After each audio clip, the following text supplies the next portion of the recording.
Welcome, dear listener, to another gentle journey through the shadows of history. Tonight, we invite you to settle back, perhaps pull a soft blanket closer, and allow your mind to drift toward the pale luminescence that has watched over humanity since time immemorial.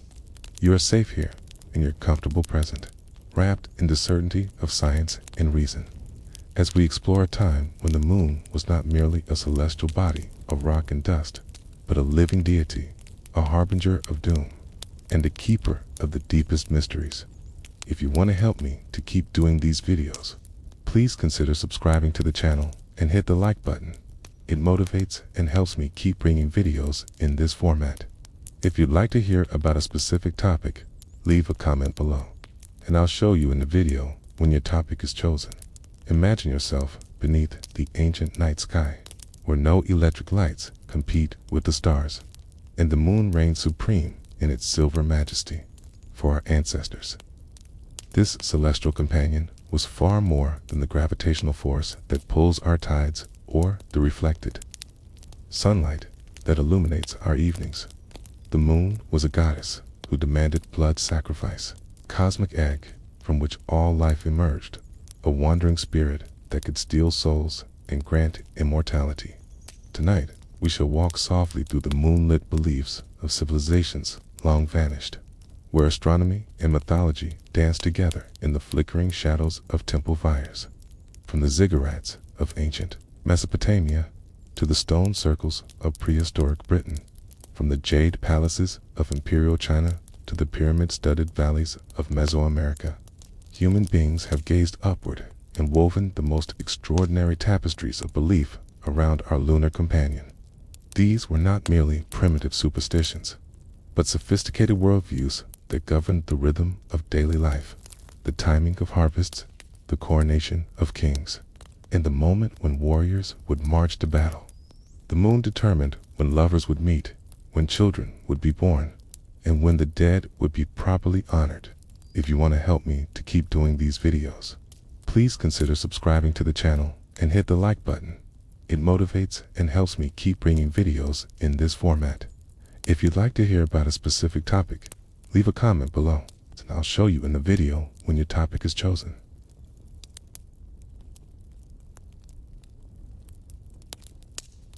Picture yourself awakening in a modest clay brick house in ancient Babylon, some 4,000 years before your time. The first pale light of dawn filters through a small window, but your day does not truly begin with the sun. Instead, you reach for a small clay tablet beside your sleeping mat, its cuneiform markings carefully etched to record the moon's phase from the night before. This is not mere curiosity, but necessity, for the moon governs nearly every aspect of your existence in ways that would seem extraordinary to modern minds. Your fingers trace the lunar calendar carved into the tablet's surface, counting the days since the new moon appeared as a thin crescent in the western sky. Today marks the 14th day of the month, the night when the moon will rise full and bright, casting silver shadows across the ancient city's narrow streets. This knowledge shapes every decision you will make, from the foods you will prepare to the prayers you will whisper, from the work you will undertake to the dreams you hope to cultivate and sleep as you rise from your bed of woven reeds and woolen blankets. You perform a ritual as natural as breathing to the people of your time. You turn toward the eastern wall of your home, where a small shrine holds a crescent-shaped amulet of hammered silver, and you speak the morning words to sign, the moon god whose watchful eye has protected your household through the vulnerable hours of darkness. The words flow like water over smooth stones, repeated so often they have become part of your heartbeat, a gentle acknowledgement of the celestial power that rules the rhythm of your days and nights. The preparation of your morning meal follows lunar law as surely as it follows the needs of your hunger. On this day of the full moon, you avoid certain foods considered sacred to the lunar deity, particularly fish caught during the previous night's high tide, when sin's power pulls the waters with particular strength. Instead, you grind barley flour mixed with dates and honey, foods blessed by the moon's gentle influence, and you prepare them facing eastward. toward the direction where the moon will rise when darkness falls once more. Your spouse joins you at the low wooden table, and together you plan the day's activities according to the ancient wisdom passed down through countless generations of moon watchers. The full moon brings opportunities for certain types of work while forbidding others entirely. Today is favorable for weaving for the goddess Ishtar, who shares dominion over the lunar realm, blesses the creation of textiles when her celestial companion shines at full strength. It is also auspicious for brewing beer, for making important purchases in the marketplace, and for conceiving children who will be born under fortunate stars. However, the full moon also brings prohibitions that must be carefully observed. No metal tools should be sharpened today, for the moon's power might turn the blade against its wielder in some future moment of vulnerability. No journeys should be undertaken that would require traveling after sunset, when the moon's brilliant light might attract the attention of demons and malevolent spirits who grow bold in the brightness. No important legal contracts should be signed, for agreements made under the full moon are said to wax and wane like the lunar phases, bringing prosperity one month and poverty the next. As you step outside your home into the bustling streets of Babylon, the lunar consciousness that shapes your private world becomes a shared social reality. Every person you encounter moves through their day according to the same celestial schedule, creating a rhythm of life that pulses in harmony with the moon's eternal dance. The market vendors arrange their wares according to lunar principles,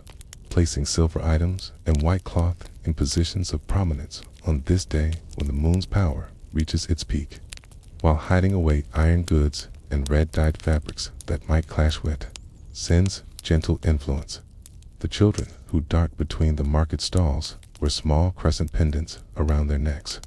not as mere decoration, but as protection against the lunar madness that is believed to strike the young with particular force during the full moon. Their mothers watch them with extra vigilance on such days, for it is widely known that the moon's power can overwhelm small minds, causing strange dreams, sleepwalking, and an irresistible urge to wander away from home under the silver light dot at the neighborhood well, where women gather to draw water and share the news of their community. Conversation flows naturally toward lunar matters. Old Miriam speaks of her arthritis, which always flares more painfully during the full moon, when the same celestial force that pulls the tides also pulls at the waters within human bodies, creating aches and strange humors. Young Esther mentions her monthly bleeding, which is synchronized perfectly with the lunar cycle since her first flowering, a sign that she is especially blessed by the moon goddess and will likely bear many healthy children. The water drawn from the well on this full moon day will be particularly potent, infused with lunar energy that makes it ideal for certain purposes. Some will be set aside in clay vessels to age under the moon's light, becoming a powerful medicine for treating fevers and calming troubled minds. Other portions will be mixed with herbs and oils to create protective washes for doors and windows, barriers against the malevolent spirits that grow restless when the moon shines bright. As the morning progresses into midday, when the sun reigns supreme and the moon rests invisibly in the daytime sky, the lunar influence continues to shape the rhythm of daily life in subtler ways.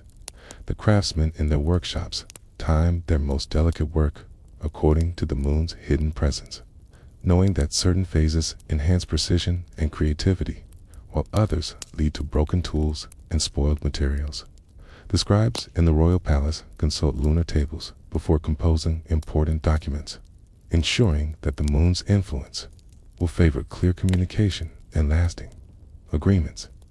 Even the preparation of food follows ancient lunar wisdom that governs everything from the mixing of bread dough to the brewing of medicinal teas. Dough needed during the waxing moon is said to rise more fully and bake more evenly, while bread made during the waning moon remains flat and dense, suitable only for the poorest tables.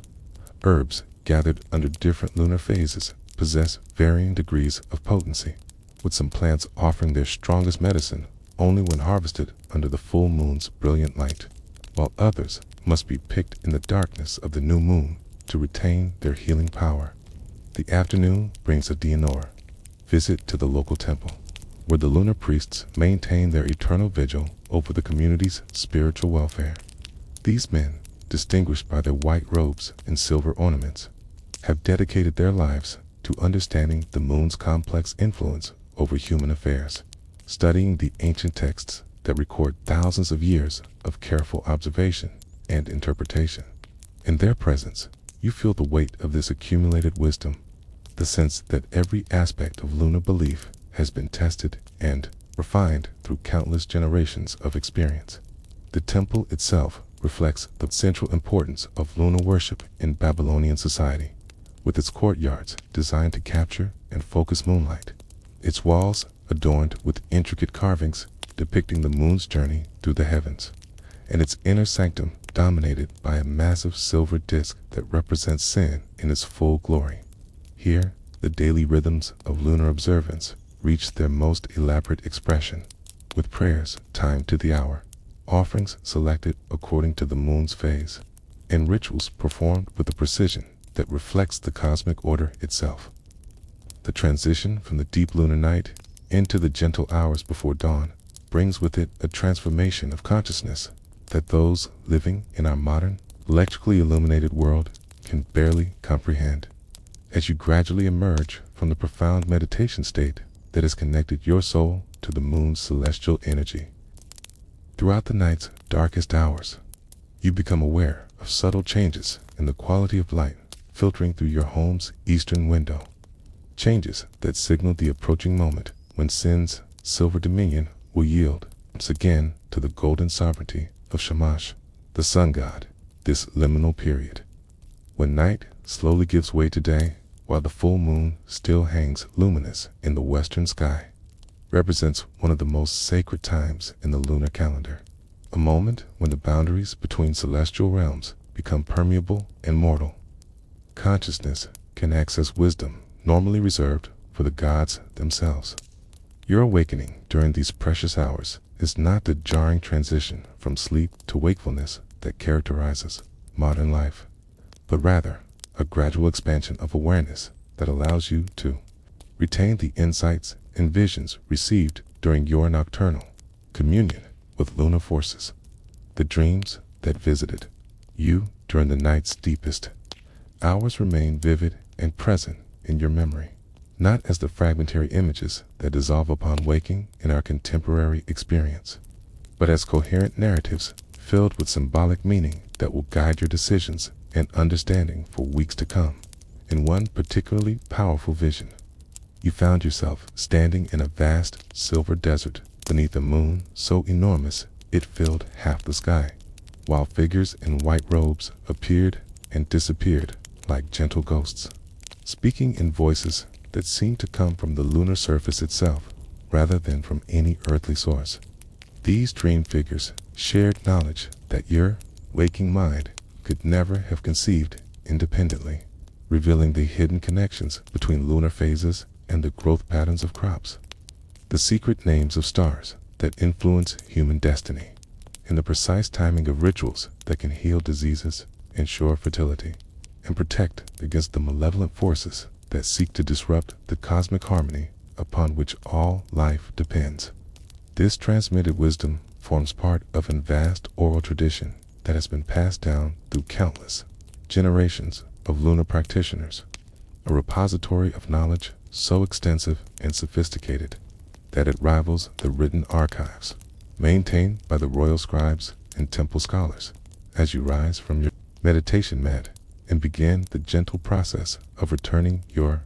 consciousness to the practical concerns of daily life, you perform the dawn acknowledgement ritual that honors both the departing moon and the arriving sun, while maintaining the spiritual balance necessary for navigating between these powerful celestial influences. The ritual involves lighting a small oil lamp and placing it in the western window where the moon still shines, symbolically bridging the gap between lunar and solar energy while ensuring that the night's received wisdom will not be lost in the overwhelming brightness of the approaching day. Your family members, begin to stir in their sleeping chambers, each awakening naturally as their internal rhythms respond to the subtle shift in cosmic energies that accompanies the transition from night to day. The children emerge from their lunar dreams with faces still glowing with otherworldly serenity.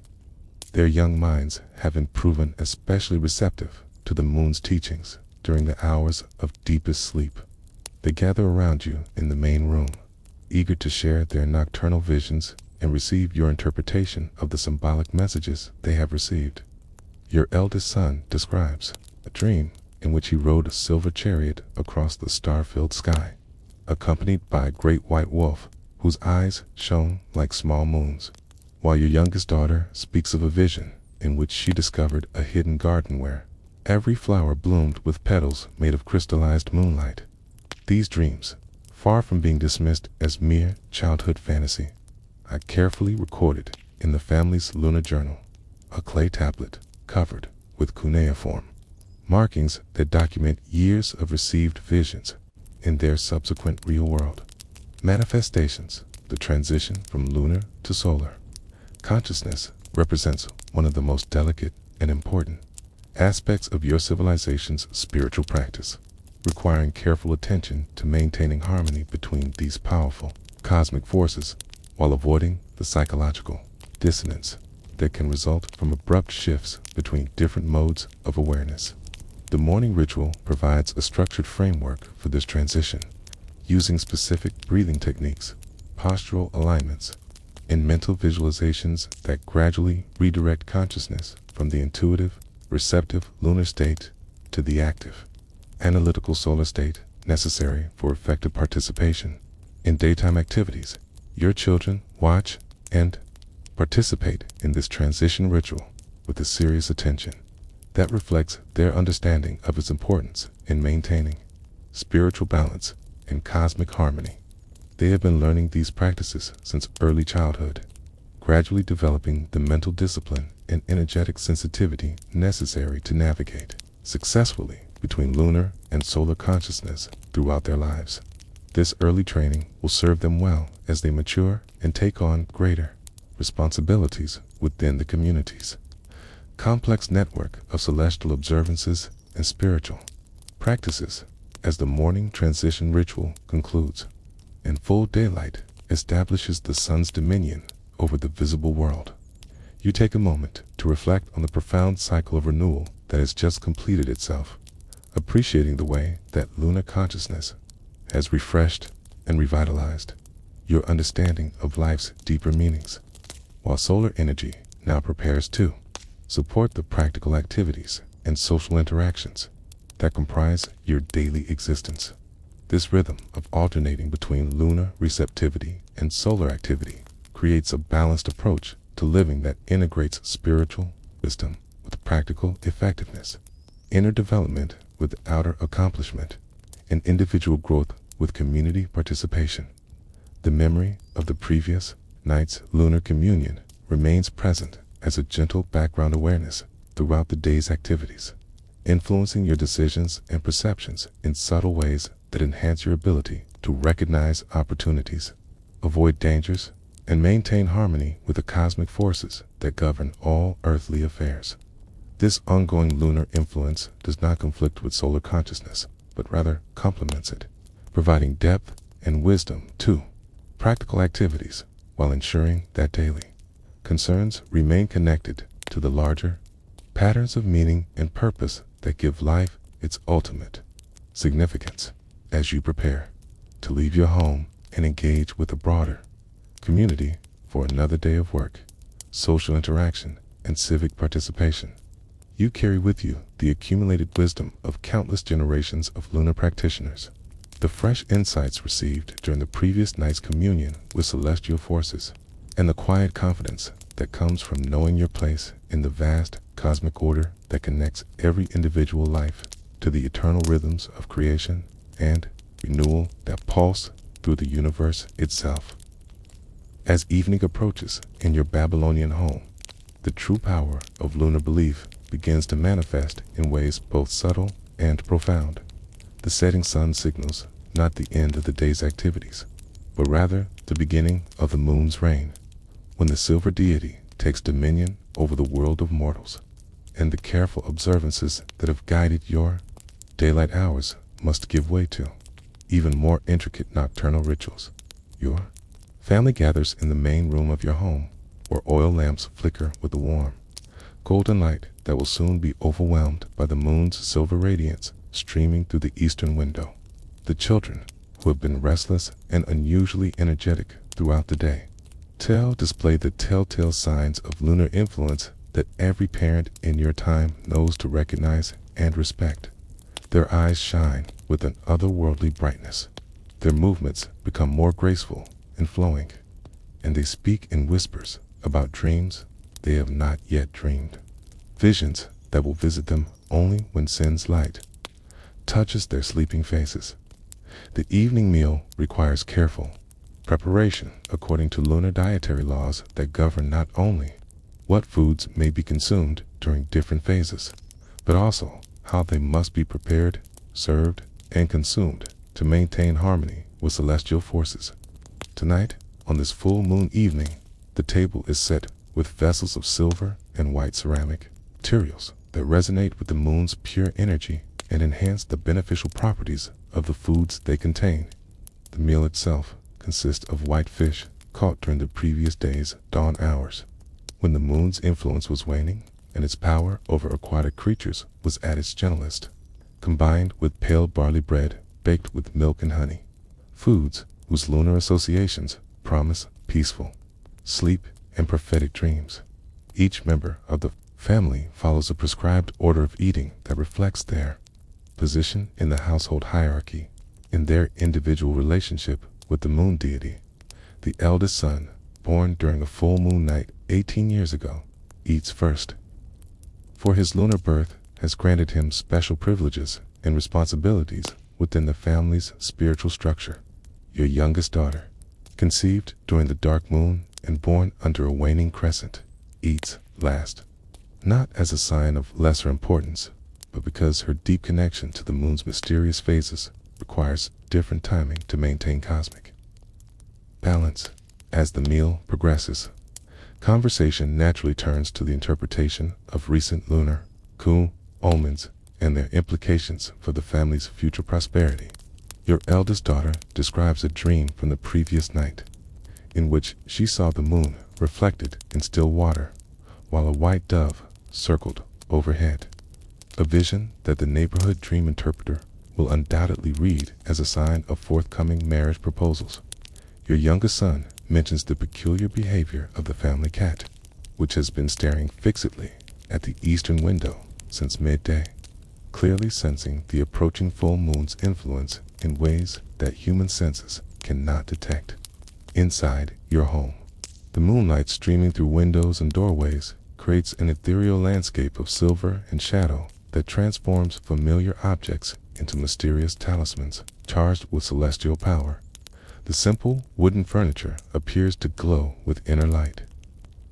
The woven textiles shimmer like water, and even the clay vessels seem to pulse with rhythmic energy that matches the beating of your heart. This is the hour when the boundary between the physical and spiritual worlds becomes thinnest, when prayers carry extra weight and dreams reveal truths hidden during the rational daylight hours. Your wife tends to her lunar garden, a small plot beside the house where she grows herbs and flowers, thrive under moonlight, and possess enhanced medicinal and magical properties when cultivated according to lunar principles. Tonight, she harvests night-blooming jasmine and pale mushrooms that have absorbed the full moon's power, ingredients that will be dried and preserved for use in protective charms, healing teas, and the subtle love potions that ensure martial harmony throughout the month's changing phases. The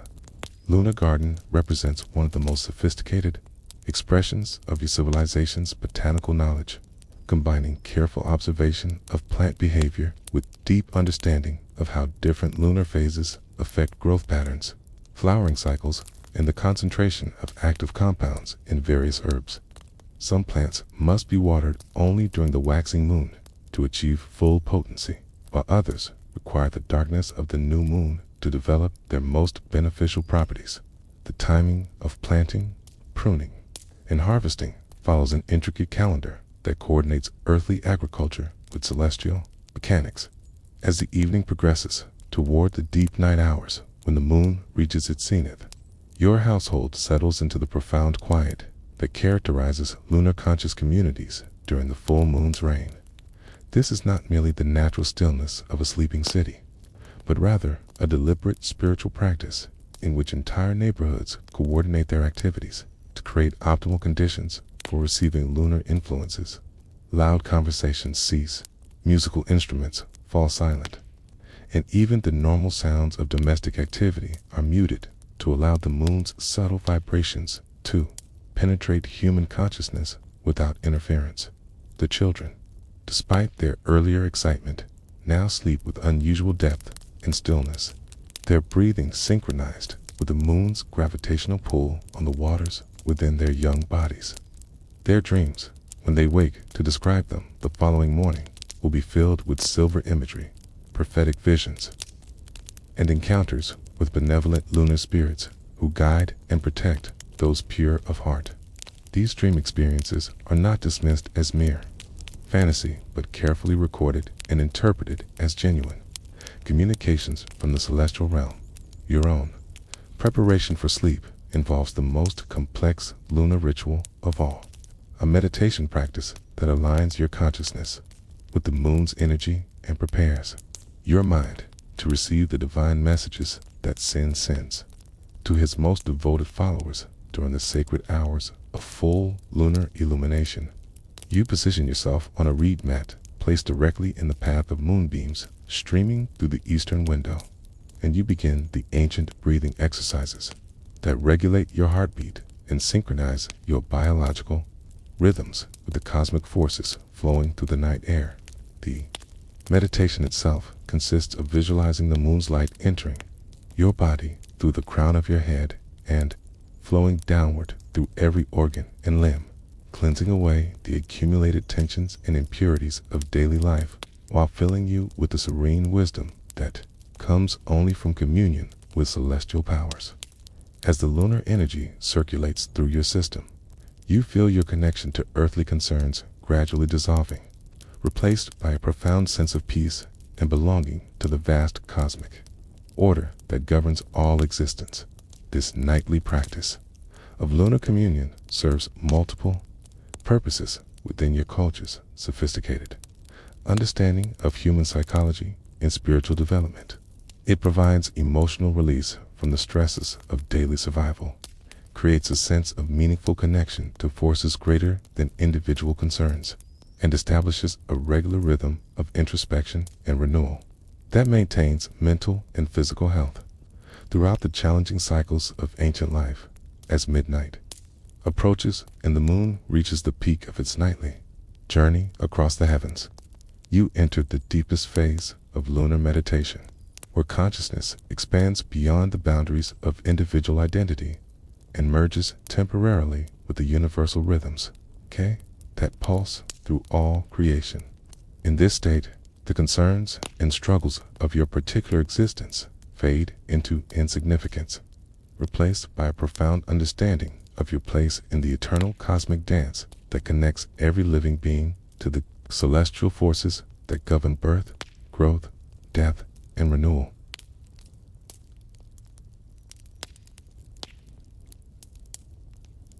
Let us now journey forward through the mists of time, from the clay tablets and ziggurat temples of ancient Babylon to the marble columns and olive groves of early Greece, where a remarkable individual emerged who would forever change humanity's relationship with the moon and the celestial realm. His name was Thales, and though history remembers him primarily as the first Greek philosopher and mathematician, his most extraordinary achievement may have been his ability to bridge the ancient world of lunar mythology with the emerging realm of rational astronomical observation, creating a synthesis that honored both the spiritual wisdom of the past and the analytical methods of the future. Picture yourself in the bustling port city of Miletus, sometime around the year 600 before the Common Era, when the eastern Mediterranean thrived with trade routes that connected the wisdom traditions of Egypt, Babylon, Phoenicia, and the emerging Greek city-states. The harbor fills with ships bearing exotic goods and even more exotic ideas, while merchants and scholars gather in the marketplace to exchange not only silver and spices, but also the mathematical knowledge, astronomical observations,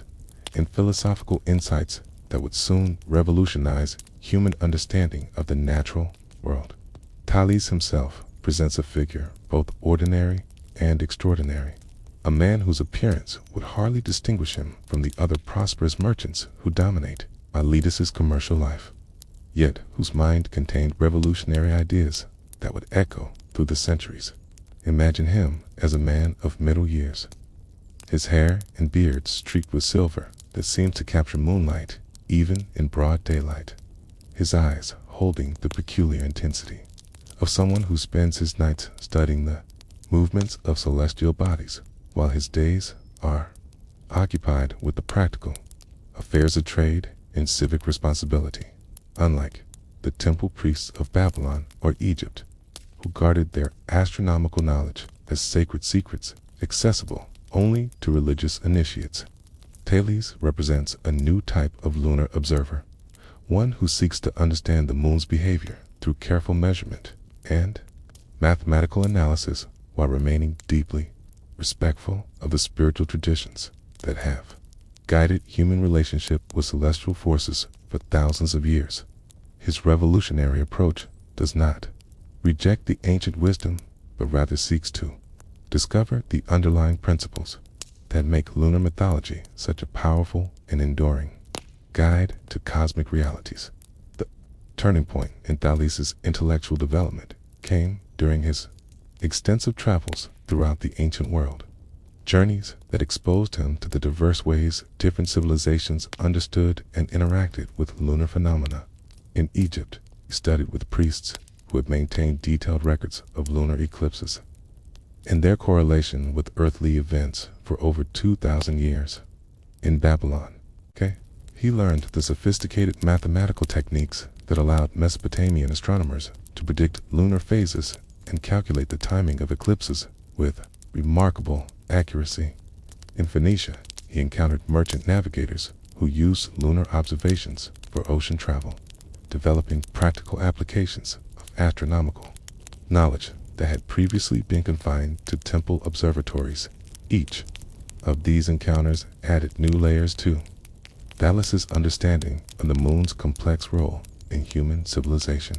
revealing how astronomical knowledge and mythological wisdom had evolved together over millennia to create sophisticated systems for organizing agriculture, navigation, religious observance, and social life. Rather than viewing these different approaches as contradictory or primitive, Thales began to recognize them as complementary aspects of a comprehensive understanding that honored both the practical and spiritual dimensions of humanity's relationship with celestial forces. The intellectual breakthrough that would establish Thales's historical reputation occurred when he successfully predicted a total solar eclipse that took place on May 28, 585 BCE, an achievement that demonstrated the power of mathematical astronomy while simultaneously validating the ancient belief that celestial events possess profound significance for human affairs. The eclipse itself occurred during a battle between the Lydians and the Medes, two powerful kingdoms whose armies immediately ceased fighting when the sun disappeared from the sky. Interpreting this extraordinary celestial phenomenon as a divine command to make peace, Thales's ability to predict this eclipse represented far more than a mere mathematical calculation, requiring not only sophisticated understanding of lunar and solar orbital mechanics, but also deep knowledge of the ancient observational traditions that had tracked such phenomena for countless generations. His success vindicated both the rational, analytical approach that he championed and the intuitive wisdom of earlier civilizations that had recognized the profound connections between celestial events and earthly affairs, demonstrating that mathematical precision and mythological insight could work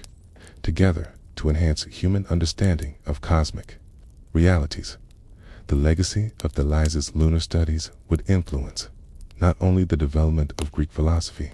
and science, but also the preservation and transmission of ancient astronomical wisdom through the changing intellectual currents of subsequent centuries. His demonstration that mathematical analysis and mythological insight could work together to deepen human understanding of celestial phenomena provided a model that would inspire later thinkers to maintain connections with traditional wisdom while developing new methods of investigation and explanation. As evening approached in ancient Miletus and Thales prepared for another night of lunar observation, he embodied a unique historical moment when the ancient world of mythological wisdom countered the emerging realm of rational analysis, creating possibilities for synthesis and integration that would shape human understanding of the cosmos for millennia to come. Standing on his rooftop observatory with bronze instruments in one hand and ancient prayers on his lips, he represented the best of both worlds, honoring the accumulated wisdom of countless generations while pioneering new approaches that would carry that wisdom forward, into an uncertain but promising future. The morning of May 28th, 585 BCE, dawned like any other in the ancient world, with farmers tending their fields, merchants preparing their wares, and soldiers sharpening their weapons in preparation for what they expected to be another day of routine warfare between the mighty kingdoms of Lydia and Media. Yet this day would become one of the most significant in human history, not because of any battle fought or treaty signed, but because of a celestial event that had been predicted by a single individual whose mathematical calculations would demonstrate the power of rational analysis to penetrate the deepest mysteries of the cosmos. For months leading up to this momentous day, Thales had been consumed with preparations for what he knew would be the ultimate test of his revolutionary approach to understanding lunar and solar phenomena. His calculations, based on centuries of Babylonian astronomical records, combined with his own meticulous observations, indicated that the sun would be completely obscured by the moon during the afternoon hours, creating a total eclipse visible across the battlefields where Lydian and Median armies had been engaged in their seemingly endless conflict. The intellectual journey that led to this prediction had required Thales to synthesize knowledge from multiple ancient civilizations while developing entirely new mathematical techniques for analyzing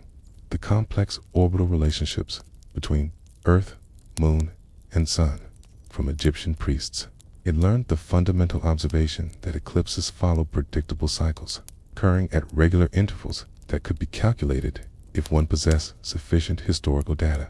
From Babylonian astronomers, he had acquired the sophisticated mathematical tools necessary for precise celestial calculations,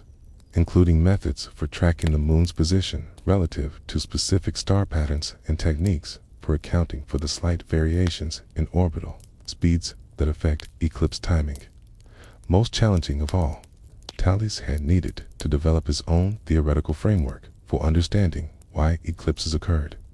moving beyond the traditional mythological explanations that describe these events as supernatural battles between celestial deities or manifestations of divine displeasure with human behavior.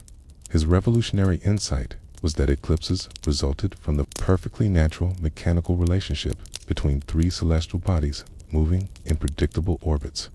a theory that required him to envision the moon as a solid sphere, capable of casting shadows rather than as a luminous deity dwelling in the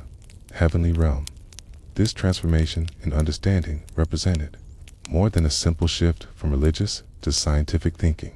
involving a fundamental reconceptualization of humanity's relationship with the cosmos that would have profound implications for philosophy, religion, politics, and social organization throughout the ancient world. If celestial phenomena could be predicted through mathematical calculation rather than divine revelation, what did this mean for the authority of temple priests who claimed exclusive access to heavenly wisdom? If the behavior of the gods could be reduced to mathematical formulas, what happened to the spiritual practices that had guided human civilization for thousands of years? Thales himself was acutely aware of these implications, spending countless hours in meditation and prayer as he struggled to reconcile his mathematical discoveries with his deep respect for the spiritual traditions that had nurtured his intellectual development. His solution, characteristically elegant in its simplicity, was to propose that mathematical understanding revealed rather than diminished the divine wisdom embedded in cosmic order, demonstrating that the gods expressed their perfection through the precise geometric relationships that governed celestial movements rather than through arbitrary interventions in natural processes. This philosophical framework allowed Thales to pursue his astronomical calculations without abandoning his spiritual commitments, viewing his ability to predict eclipses as a form of divine gift that enabled him to serve as an intermediary between heavenly wisdom and earthly understanding. His successful eclipse prediction would therefore represent not a triumph of human reason over divine mystery, but rather a demonstration of humanity's capacity to participate consciously in the cosmic order that the gods had established as the foundation of all existence. As the fateful day of May 28th approached, word of Thales' extraordinary prediction began to spread throughout the eastern Mediterranean world, carried by merchants, diplomats, and travelers who had heard the remarkable claim that a mortal man possessed the ability to foretell the behavior of the sun and moon with mathematical precision. Some dismissed these reports as impossible boasting, arguing that only the gods could know the future movements of celestial bodies. Others viewed the prediction with superstitious dread,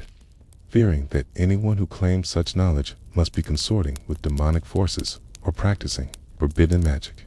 The armies of Lydia and Media, encamped on opposite sides of the Halys River in what is now central Turkey, received news of the eclipse prediction with varying degrees of skepticism and concern. The Lydian soldiers, influenced by Greek intellectual traditions that were beginning to embrace rational analysis of natural phenomena, showed cautious interest in the possibility that mathematical calculation might indeed enable accurate predictions of celestial events. The Median forces, more deeply rooted in Persian religious traditions that emphasized divine sovereignty over all cosmic phenomena, viewed any attempt to predict eclipses as potentially blasphemous interference with sacred mysteries. The military commanders on both sides found themselves in the unprecedented position of having to consider how an eclipse prediction might affect their strategic planning,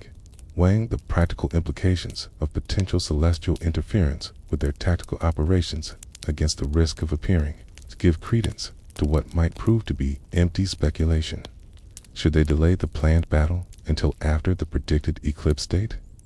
thereby acknowledging the possibility that Thales possessed genuine prophetic abilities? Should they proceed with their original timeline, risking the potential chaos that might result if an unexpected eclipse occurred during the height of combat?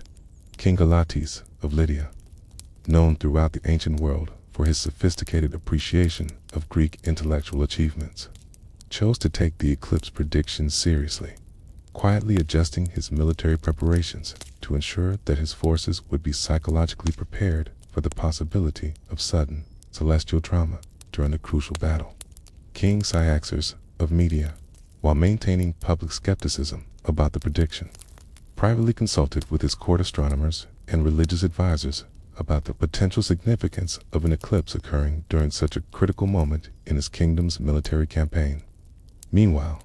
in Miletus, Thales spent the final days before the predicted eclipse in intensive spiritual preparation, combining mathematical verification of his calculations with traditional rituals designed to maintain harmony with the celestial forces whose behavior he sought to predict. He understood that his reputation, his philosophical credibility, and perhaps even his personal safety depended on the accuracy of his unprecedented claim. Yet, he also recognized that the successful prediction would establish a new paradigm for human understanding, cosmic phenomena that would influence intellectual development for centuries to come. The decades following the miraculous eclipse prediction witnessed profound transformation in Thales' status within the intellectual and spiritual communities of the ancient Mediterranean world, elevating him from a respected merchant philosopher to something approaching a living legend whose very presence seemed to bridge the realms of human understanding and divine wisdom. Yet, this newfound fame brought with it complexities and responsibilities that would challenge every aspect of his carefully constructed synthesis between mathematical analysis and mythological insight, forcing him to navigate the treacherous waters of religious controversy, political intrigue, and philosophical rivalry that characterized the rapidly changing intellectual landscape of 6th century Greece. In the immediate aftermath of his eclipse triumph, delegations of scholars, priests, and political leaders began arriving in Miletus from throughout the known world, seeking audiences with a man who had demonstrated such unprecedented mastery over celestial mysteries. Egyptian high priests, whose astronomical knowledge had been considered the most sophisticated in the ancient world, came bearing offerings of sacred papyri and requests for instruction in the mathematical techniques that had enabled such precise prediction of cosmic events. Babylonian court astronomers, initially skeptical of Greek intellectual capabilities, now sought to establish collaborative relationships that would allow them to benefit from Thales' innovative analytical methods while sharing their own vast archives of observational data. The Persian royal court, still reeling from the supernatural intervention that had ended the Lydian-Median War, dispatched emissaries bearing gifts of gold and precious stones, along with urgent requests for Thales to serve as an astronomical advisor for future military campaigns. Similar invitations arrived from kingdoms throughout the eastern Mediterranean, each ruler recognizing that access to accurate eclipse predictions could provide significant advantages in warfare, diplomacy, and the maintenance of political legitimacy in societies where celestial phenomena were widely interpreted as manifestations of divine approval or displeasure. Thales himself approached these opportunities with characteristic caution, understanding that his growing reputation as a master of cosmic mysteries carried both tremendous potential for advancing human knowledge and significant risks of being drawn into political conflicts that could compromise his philosophical independence. His response was to establish what might be considered the world's first truly international academy, creating a learning community in Miletus that welcomed serious students from all nations while maintaining strict neutrality in political affairs and unwavering commitment to the pursuit of truth through both rational analysis and spiritual wisdom. The academy that Thales founded represented a revolutionary departure from traditional educational institutions, which had typically been associated with specific religious temples or royal courts, and had therefore reflected the particular theological or political perspectives of their sponsoring institutions. Instead, Thales created an environment where students from diverse cultural backgrounds could study together, sharing their different intellectual traditions while learning the mathematical and observational techniques necessary for advanced astronomical research. This multicultural approach to education would become one of his most enduring contributions to human intellectual development, establishing a model for scholarly collaboration that transcended national boundaries and religious differences. The daily rhythm of life at the academy reflected Thales' mature understanding of the complex relationship between rational inquiry and spiritual practice, combining rigorous mathematical instruction with traditional contemplative exercises designed to maintain students' connection to the deeper meanings embedded in celestial phenomena. Each day began with communal observations of the pre-dawn sky, as students learned to identify star patterns, track planetary movements, and recognize the subtle signs that indicated approaching changes in lunar phases or solar behavior. These observations were followed by mathematical sessions where students learned to convert their observational data into precise numerical calculations that could be used for predictive purposes. Afternoons were devoted to philosophical discussions that explored the broader implications of astronomical knowledge for understanding the nature of reality, consciousness, and humanity's place in the cosmic order. Tales encouraged his students to grapple with the fundamental questions that his eclipse prediction had raised about the relationship between mathematical description and mythological meaning, between scientific analysis and spiritual insight, between human reason and divine wisdom. These discussions often continued late into the evening, as students from different cultural backgrounds shared their traditional stories about lunar deities and celestial phenomena while learning to appreciate the universal truths that underlay diverse mythological expressions. The nights were reserved for practical observational work, with students taking turns operating the sophisticated bronze instruments that Thales had acquired from craftsmen throughout the ancient world. Under the guidance of their master, they learned to measure stellar positions with unprecedented precision, to track the complex orbital relationships that governed eclipses and planetary conjunctions, and to maintain the detailed observational records that would enable future generations of astronomers to refine and extend their predictive capabilities. This hands-on experience with astronomical observation was complemented by training in the mathematical techniques necessary for analyzing observational data and converting it into useful predictions. Perhaps most importantly, the Academy provided a forum for developing new theoretical frameworks that could accommodate both the empirical discoveries of mathematical astronomy and the spiritual insights preserved in traditional mythological traditions. Thales understood that the future of human knowledge depended on finding ways to integrate rational analysis with intuitive wisdom, scientific method with spiritual practice, analytical thinking with contemplative understanding. His students were therefore trained not only in mathematical calculation and observational technique, but also in the art of synthesizing different modes of knowledge into coherent worldviews that honored both the achievements of human reason and the mysteries that lay beyond rational comprehension. The influence of Thales's Academy extended far beyond the training of individual students, creating networks of intellectual exchange that connected scholars throughout the ancient world and facilitating the rapid dissemination of new discoveries and theoretical insights. Former students established similar institutions in their home cities, carrying forward the educational model that Thales had pioneered while adapting it to local cultural conditions and intellectual traditions.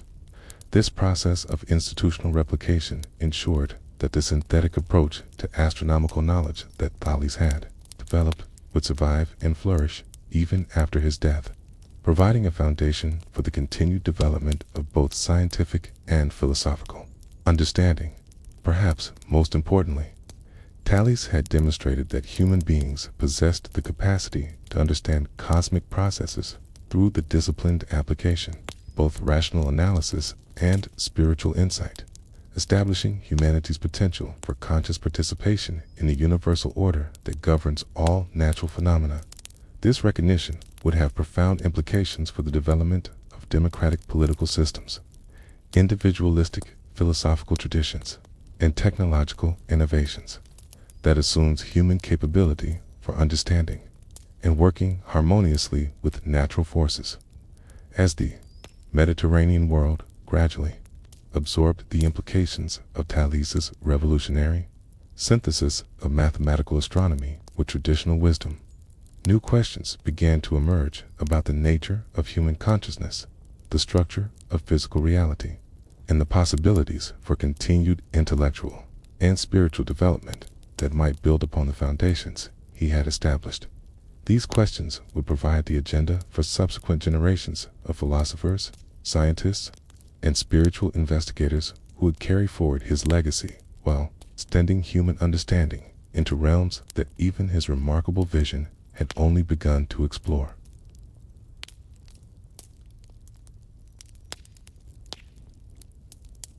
Let us now journey to a realm where the mists of prehistory shroud monuments so ancient and enigmatic that they seem to whisper secrets from a time before written history began, when humanity's relationship with the moon was expressed not through mathematical formulas or philosophical treatises, but through the patient arrangement of massive stones and patterns that continue to puzzle and inspire us thousands of years after their creation. Here, in the windswept landscapes of prehistoric Europe, the rolling hills of ancient Britain, and the mysterious megalithic sites scattered across the globe, we encounter evidence of lunar knowledge so sophisticated and profound that modern archaeologists are only beginning to appreciate the astronomical genius of our earliest ancestors. Picture yourself standing in the pre-dawn darkness on Salisbury Plain in southern England, some 4,500 years ago, surrounded by a landscape vastly different from the pastoral countryside that would later emerge in this region. The great forests that once covered much of Britain still dominate the horizon, broken only by scattered clearings where small communities of Neolithic peoples have established their settlements, their roundhouses and earthwork enclosures barely visible in the dim starlight that precedes the moon's setting. The air carries the scent of wood smoke and damp earth, while the distant howling of wolves reminds you that this is still a wild and dangerous world where human survival depends on intimate knowledge of natural cycles and celestial rhythms. In the center of this ancient landscape, the monument that would later be known as Stonehenge is nearing completion of its final phase of construction, though the site itself has been sacred ground for over 1,000 years, marked by successive generations of earthworks, timber structures, and stone arrangements that reflect humanity's evolving understanding of cosmic forces and their terrestrial manifestations. The massive trilithons that dominate the monument's interior stand like silent guardians against the star-filled sky, their carefully dressed sarsen stones and precisely fitted joints representing a level of engineering sophistication that seems almost impossible for a culture that possessed no metal tools beyond simple bronze implements, and no written language to preserve technical knowledge across generations. Yet the true miracle of Stonehenge lies not in its impressive architecture, but in its function as an astronomical instrument of extraordinary precision, designed specifically to track the complex movements of the moon through its intricate 18.6-year cycle of orbital variations. The monument's builders possessed detailed knowledge of lunar mechanics that would not be rediscovered by European astronomers until the Renaissance, understanding subtleties of the moon's behavior that required centuries of careful observation to detect and mathematical sophistication to predict. With the accuracy that the stone circle's alignments demonstrate, the station stones, from modest sarsen blocks positioned at the corners of a rectangle that encompasses the main stone circle, provide the most compelling evidence of Stonehenge's function as a lunar observatory. These seemingly insignificant markers, often overlooked by casual visitors who are drawn to the monument's more dramatic trilithons and massive hailstone, actually represent one of the most sophisticated astronomical devices ever created by prehistoric peoples. The diagonal lines connecting opposite station stones mark the extreme positions where the moon rises and sets during its 18.6-year cycle of orbital variations, while the rectangle sides track the corresponding solar extremes, creating a geometric framework that enables precise prediction of both solar and lunar phenomena. This astronomical knowledge required not only centuries of patient observation, but also the development of mathematical concepts that could accommodate the moon's complex orbital behavior, including its tendency to vary its rising and setting positions over cycles far longer than any individual human lifetime. The builders of Stonehenge somehow managed to detect and quantify these subtle variations, creating a stone monument that could serve as a permanent observatory capable of maintaining astronomical knowledge across countless generations of users who might never witness the complete lunar cycles that the monument was designed to track, the feat becomes even more remarkable when we consider the cultural context in which this astronomical knowledge was developed and preserved.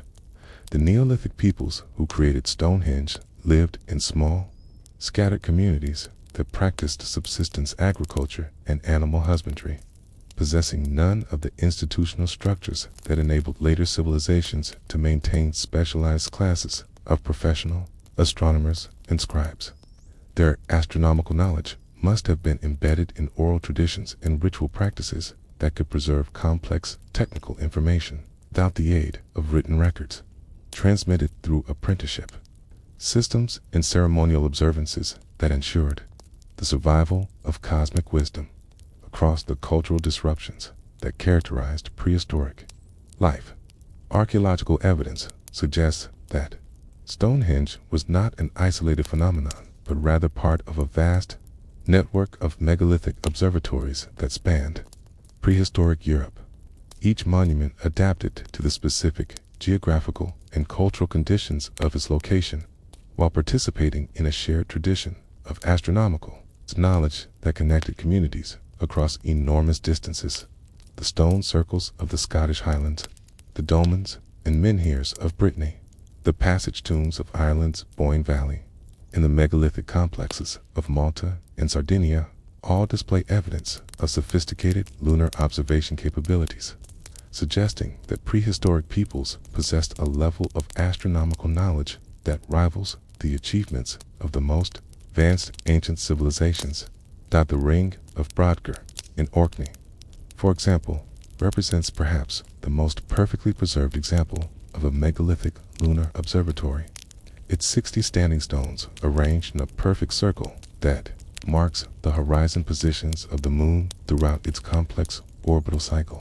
The monument's builders demonstrated their understanding of the moon's behavior by incorporating subtle variations in stone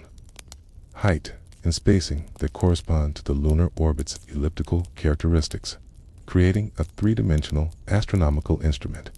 that could track not only the moon's changing position, but also the variations in its apparent size and brightness that result from orbital mechanics. The social organization required to construct and maintain these monuments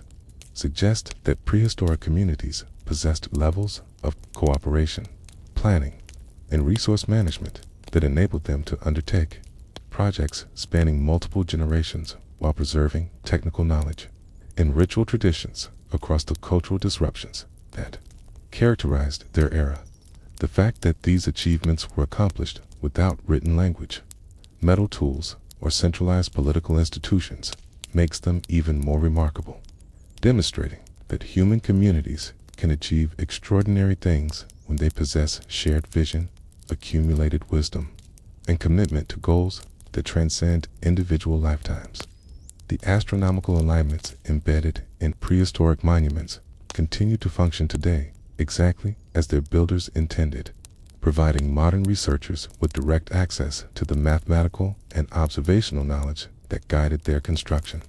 This ongoing functionality creates a unique form of communication across the millennia, enabling us to participate directly in the astronomical observations that connected our ancestors to cosmic rhythms and celestial phenomena. When we stand within stone circles during lunar risings or solar alignments, we become temporary participants in observational practices that have continued unbroken for thousands of years. The implications of these discoveries for our understanding of human intellectual development are profound, suggesting that sophisticated astronomical knowledge and mathematical thinking emerged much earlier in human history than previously believed. The builders of megalithic observatories demonstrated that complex scientific understanding can develop and flourish in societies that lack the institutional structures and technological capabilities that we typically associate with advanced civilizations, challenging our assumptions about the relationships between social organization, technical development, and intellectual achievement. Perhaps most significantly, these prehistoric monuments demonstrate that astronomical knowledge was was never merely technical information, but was always embedded in spiritual and social practices that treated understanding of cosmic rhythms as essential for human survival and cultural development. The integration of scientific observation with religious ceremony, mathematical precision with spiritual significance, and individual knowledge with community wisdom that characterizes these sites offers valuable lessons for modern societies seeking to develop more holistic approaches to education, research, and the preservation of cultural knowledge. From the windswept megalithic landscapes of prehistoric Europe,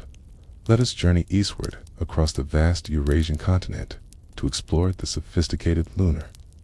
traditions that flourished in imperial China, where the moon was not merely an object of astronomical observation, but a central organizing principle that governed everything from architectural design and urban planning to political philosophy and spiritual practice. Here, in the courts of the Forbidden City and the mountain monasteries of Taoist sages, we encounter a civilization that developed perhaps the most complex and comprehensive understanding of lunar influences on human affairs, creating cultural institutions and technological innovations that integrated astronomical knowledge with social organization in ways that modern societies have barely begun to contemplate. Picture yourself walking through the courtyards of the Forbidden City during the Ming Dynasty, some 500 years ago, and the imperial capital represented the pinnacle of human achievement in harmonizing earthly activities with celestial patterns. Every aspect of the palace complex reflects careful attention to lunar symbolism and astronomical alignment, from the precise orientation of major buildings to the subtle proportions that govern garden layouts, from the timing of court ceremonies to the selection of materials and colors that resonate with lunar energies. The entire architectural ensemble functions as a three-dimensional representation of cosmic order, designed to ensure that the emperor's earthly rule remains in perfect harmony with the celestial forces that govern the universe. The emperor himself, known as the Son of Heaven, derives his political legitimacy from his supposed ability to maintain balance between lunar and solar forces, serving as a human bridge between the complementary cosmic principles that the Chinese philosophical tradition represents as yin and yang. The lunar yin principle, associated with receptivity, intuition, transformation, and the mysterious forces that govern natural cycles, must be perfectly balanced with the solar yang principle of activity, analysis, stability, and the rational forces that enable effective governance and social organization. The emperor's success in maintaining this balance determines not only his personal legitimacy, but the prosperity and stability of the entire realm. The architectural embodiment of this cosmic balance appears most dramatically in the design of the Hall of Supreme Harmony, the Forbidden City's most important ceremonial building, whose proportions and orientation encode sophisticated understanding of lunar mechanics and their relationship to imperial authority. The hall's foundation platform rises in three distinct levels that correspond to the three realms of Chinese cosmology: heaven, earth, and humanity, while its roof structure incorporates mathematical relationships that mirror lepadical patterns. The building's interior dimensions follow ratios derived from ancient astronomical observations, creating a space that resonates harmonically with celestial frequencies and enhances the spiritual efficacy of imperial ceremonies. The astronomical knowledge that underlies these practices represents the accumulated wisdom of over 2,000 years of systematic observation and theoretical development, preserved in imperial archives that contain the most comprehensive records of lunar behavior ever assembled by any ancient civilization. Chinese astronomers developed mathematical techniques for predicting eclipses with precision that would not be matched in Europe until the Renaissance, while their understanding of lunar influence on terrestrial phenomena enabled innovations in agriculture, medicine, and engineering that gave Chinese civilization's significant advantages over contemporary societies. The concept of lunar governance extends far beyond the imperial court into every level of Chinese society, with local magistrates timing their administrative activities according to lunar calendars, merchants scheduling their business ventures to coincide with auspicious lunar phases, and farmers coordinating their agricultural work with the subtle variations in lunar influence that affect plant growth, animal behavior, and weather patterns. This comprehensive integration of astronomical knowledge with practical affairs creates a social order that functions in conscious harmony with cosmic rhythms rather than in opposition to natural forces. The philosophical foundations of Chinese lunar understanding derive from the ancient text known as the I Ching, or Book of Changes, which presents a sophisticated system for analyzing the dynamic relationships between opposing cosmic forces and their manifestations in human affairs. The text's 64 hexagrams encode detailed observations of how lunar and solar energies interact to create the constantly changing patterns that characterize natural phenomena, providing a framework for understanding everything from personal, psychology, and social dynamics to political strategy and spiritual development.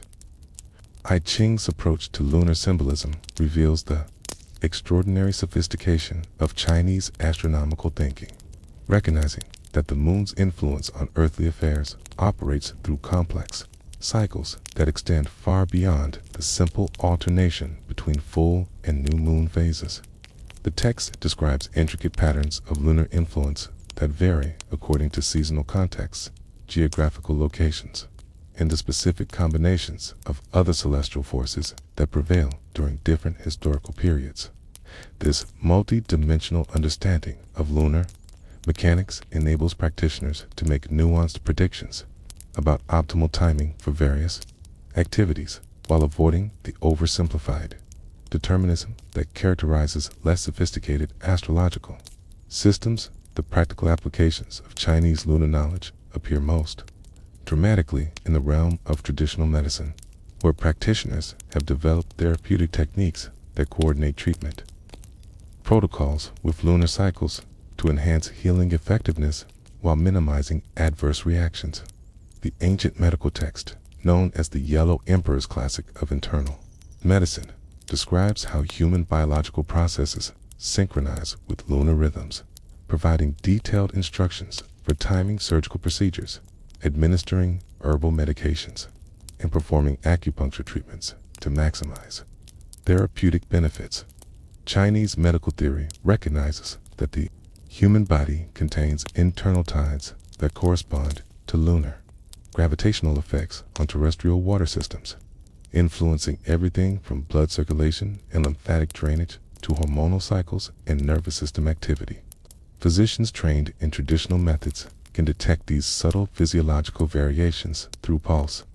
diagnosis techniques that reveal how individual patients respond to changing lunar influences, enabling them to customize treatment approaches according to each person's unique constitutional characteristics and current celestial conditions. The agricultural applications of Chinese lunar knowledge demonstrate equally impressive levels of sophistication, with farming manuals providing detailed instructions for coordinating planting, cultivation, and harvesting activities with specific lunar phases and seasonal transitions.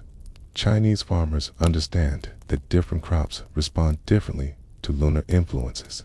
with some plants thriving when planted during waxing moon phases, while others require the decreasing lunar energy associated with waning periods. The timing of irrigation, fertilization, and pest control measures also follows lunar schedules that maximize agricultural productivity while maintaining soil health and ecological balance. The engineering achievements that reflect Chinese understanding of lunar mechanics include the construction of the Grand Canal, the world's longest artificial waterway, whose locks and water management systems are designed to work in harmony with tidal variations caused by lunar gravitational effects. The canal's builders demonstrated remarkable understanding of how lunar forces influence water flow patterns over vast geographical distances. creating a transportation system that utilizes natural forces rather than opposing them. This approach to hydraulic engineering represents a fundamental philosophical difference from Western engineering traditions that typically seek to dominate natural forces rather than working cooperatively with cosmic influences. The influence of Chinese lunar traditions on neighboring civilizations created a vast cultural sphere that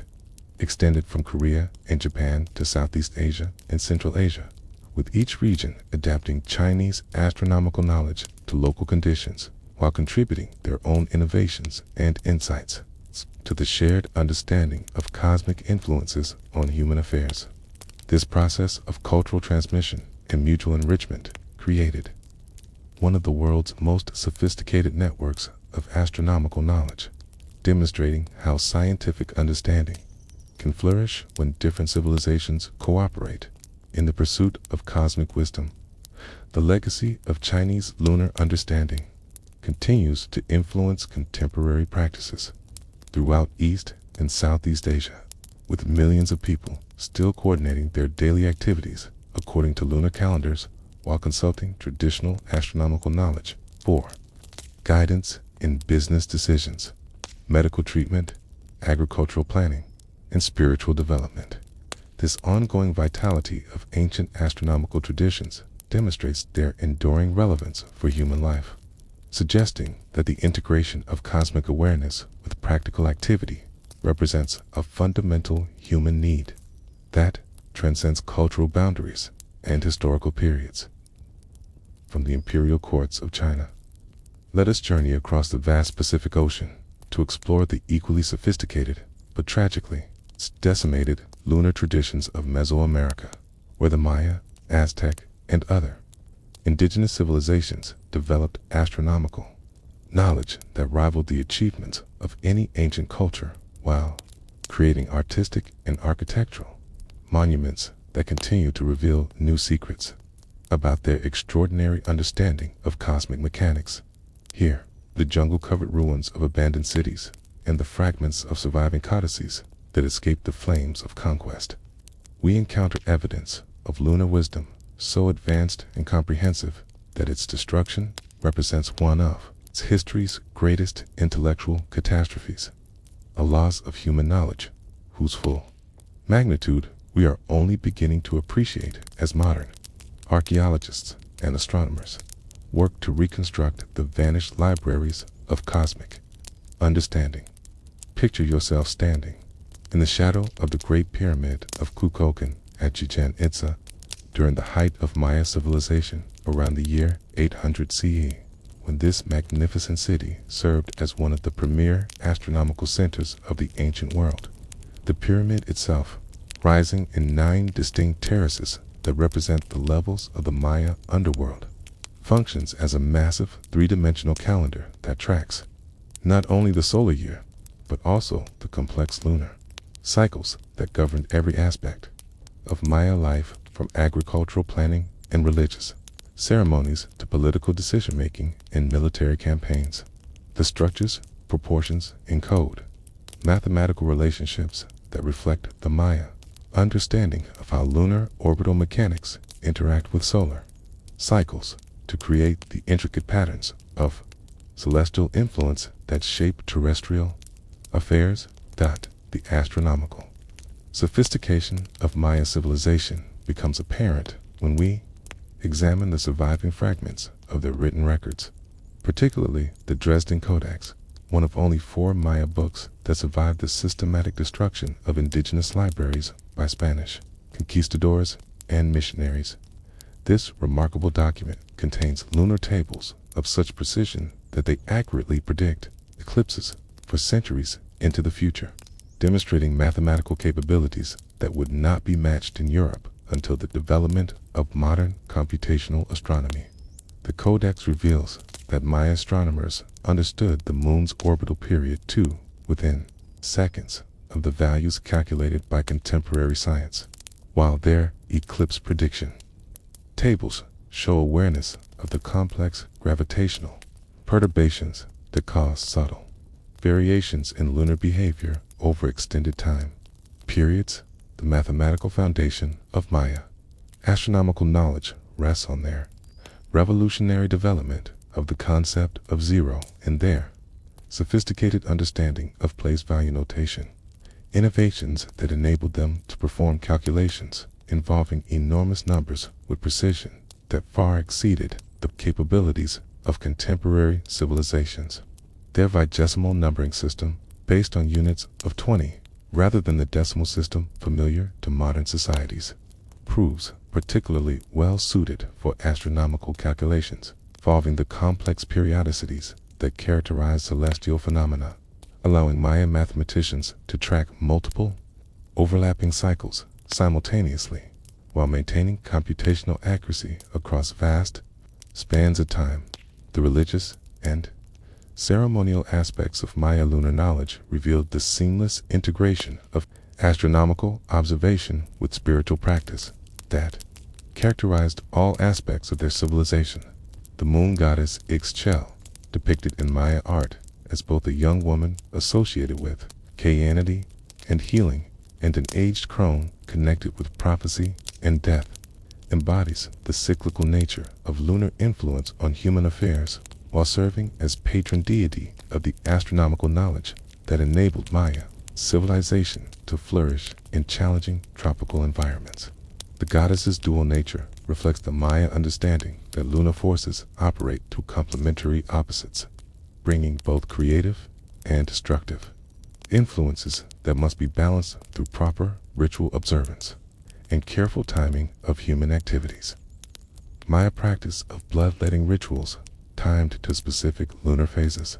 demonstrates their belief that human participation in cosmic cycles requires active engagement with celestial forces rather than passive observation of astronomical phenomena. Royal ceremonies involving ritual piercing of tongues, earlobes, and genitals were carefully scheduled to coincide with lunar eclipses and other significant astronomical events, creating opportunities for rulers to demonstrate their spiritual connection to cosmic powers while ensuring that their earthly authority remained aligned with celestial influences. These practices, while disturbing to modern sensibilities, reflect a sophisticated understanding of how psychological and physiological states can be synchronized with astronomical cycles to enhance spiritual awareness and political effectiveness. The mathematical innovations that underlie Maya astronomical achievements include their development of sophisticated geometric principles that enabled precise architectural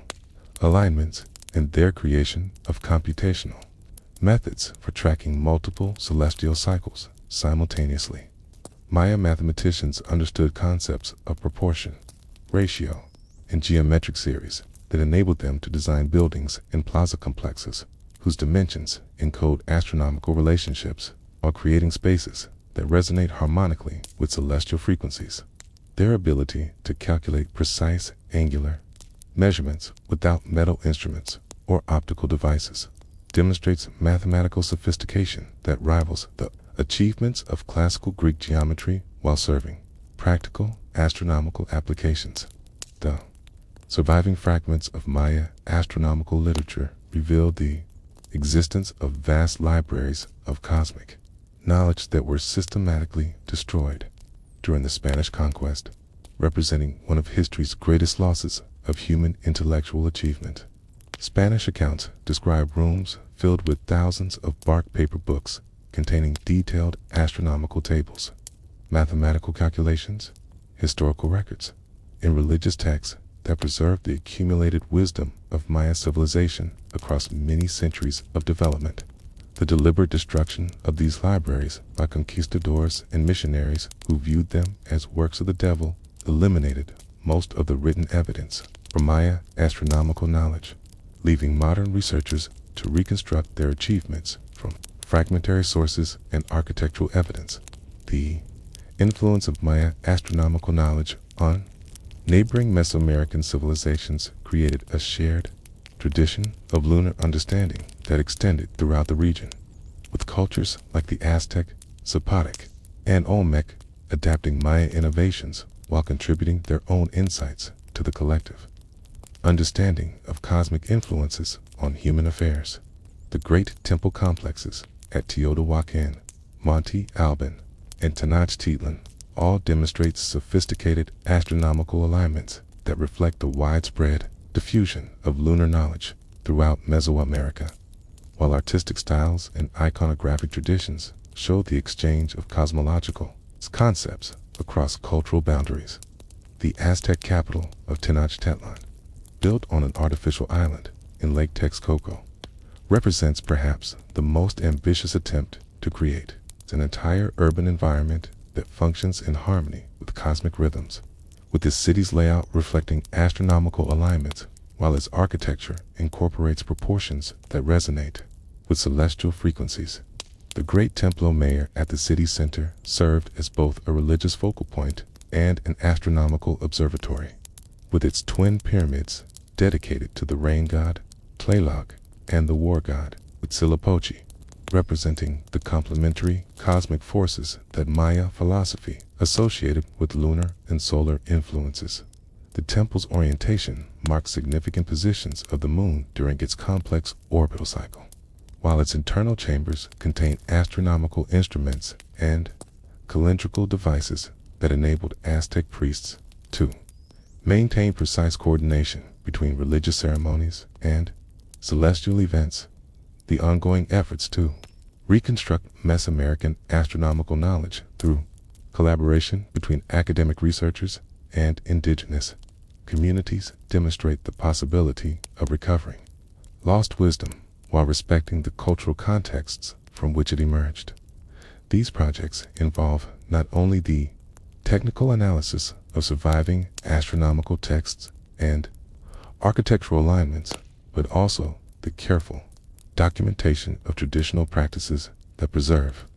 elements of ancient knowledge, creating opportunities for the revival and continued development of astronomical traditions that seemed to have been permanently lost. The legacy of Mesoamerican lunar understanding continues to inspire contemporary efforts to develop more holistic approaches to astronomical research that integrate scientific observation with spiritual insight, mathematical precision with cultural wisdom, and individual discovery with community knowledge. The example of civilizations that achieved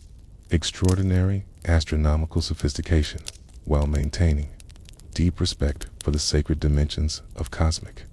phenomena provides valuable guidance for modern societies seeking to develop more sustainable and meaningful relationships with the natural world and the cosmic forces that govern all existence.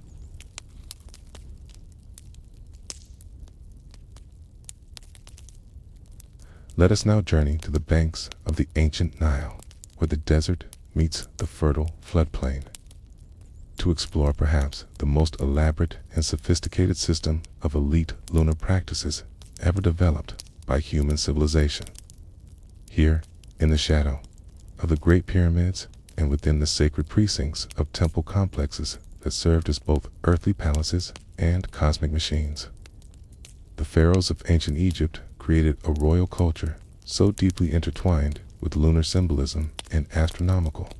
knowledge that the very concept of divine kingship became inseparable from the ruler's ability to embody and channel the moon's transformative powers. This was a civilization where the elite did not merely observe celestial phenomena, but claimed to participate directly in cosmic processes, where the pharaoh's body became a living temple that bridged the earthly and celestial realms, and where the most closely guarded secrets of state involved not military strategies or economic policies, but the precise astronomical knowledge that enabled royal transformation and divine apotheosis. Picture yourself walking through the Valley of the Kings during the reign of Ramesses the Great, some 3,000 years ago, as the evening shadows lengthen across the tomb entrances that pierce the limestone cliffs like doorways into the netherworld itself. The valley, chosen as the royal burial ground precisely because of its astronomical significance, lies on the western bank of the Nile, where the sun dies each day and where the moon,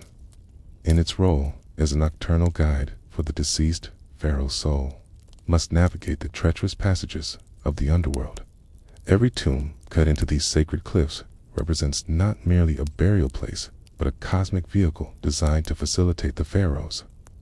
transformation from mortal ruler to divine star, with corridors and chambers aligned to capture specific lunar influences during the complex journey of royal resurrection. The tomb of Seti, perhaps the most magnificent of all royal burial complexes, extends deep into the bedrock, following a descending passage that mirrors the moon's nightly journey through the underworld, with each chamber representing a different stage of the astronomical process that transforms the dead pharaoh into an eternal celestial being. The walls of these chambers display the most sophisticated astronomical texts ever created by ancient civilization, including the complete versions of funerary books such as the Mdawat and the Book of Gates, which provide detailed maps of the stellar realm and precise instructions for navigating the lunar pathways that lead to divine transformation and cosmic rebirth. The astronomical knowledge encoded in these royal texts reveals the extraordinary sophistication of Egyptian understanding of lunar mechanics and their relationship to human consciousness and spiritual development. The ancient Egyptians understood that the moon's 29 5-day cycle corresponded to important biological and psychological rhythms in human beings, while its annual journey through the 12 zodiacal constellations created opportunities for different types of spiritual transformation that could only be accessed by those who possessed the secret knowledge preserved in royal astronomical libraries. The pharaoh's mummification process itself was timed according to these lunar cycles, with specific preservation techniques applied during different moon phases to ensure that the royal body would retain its capacity to channel celestial energies throughout eternity. The crown jewels of the pharaohs, particularly the elaborate headdresses that symbolized different aspects of royal divine authority, incorporated lunar symbolism with a sophistication that modern archaeology is only beginning to appreciate. The famous double crown of Upper and Lower Egypt, when examined under optimal lighting conditions, reveals intricate internal structures designed to create shadow patterns that change according to the moon's position in the sky, transforming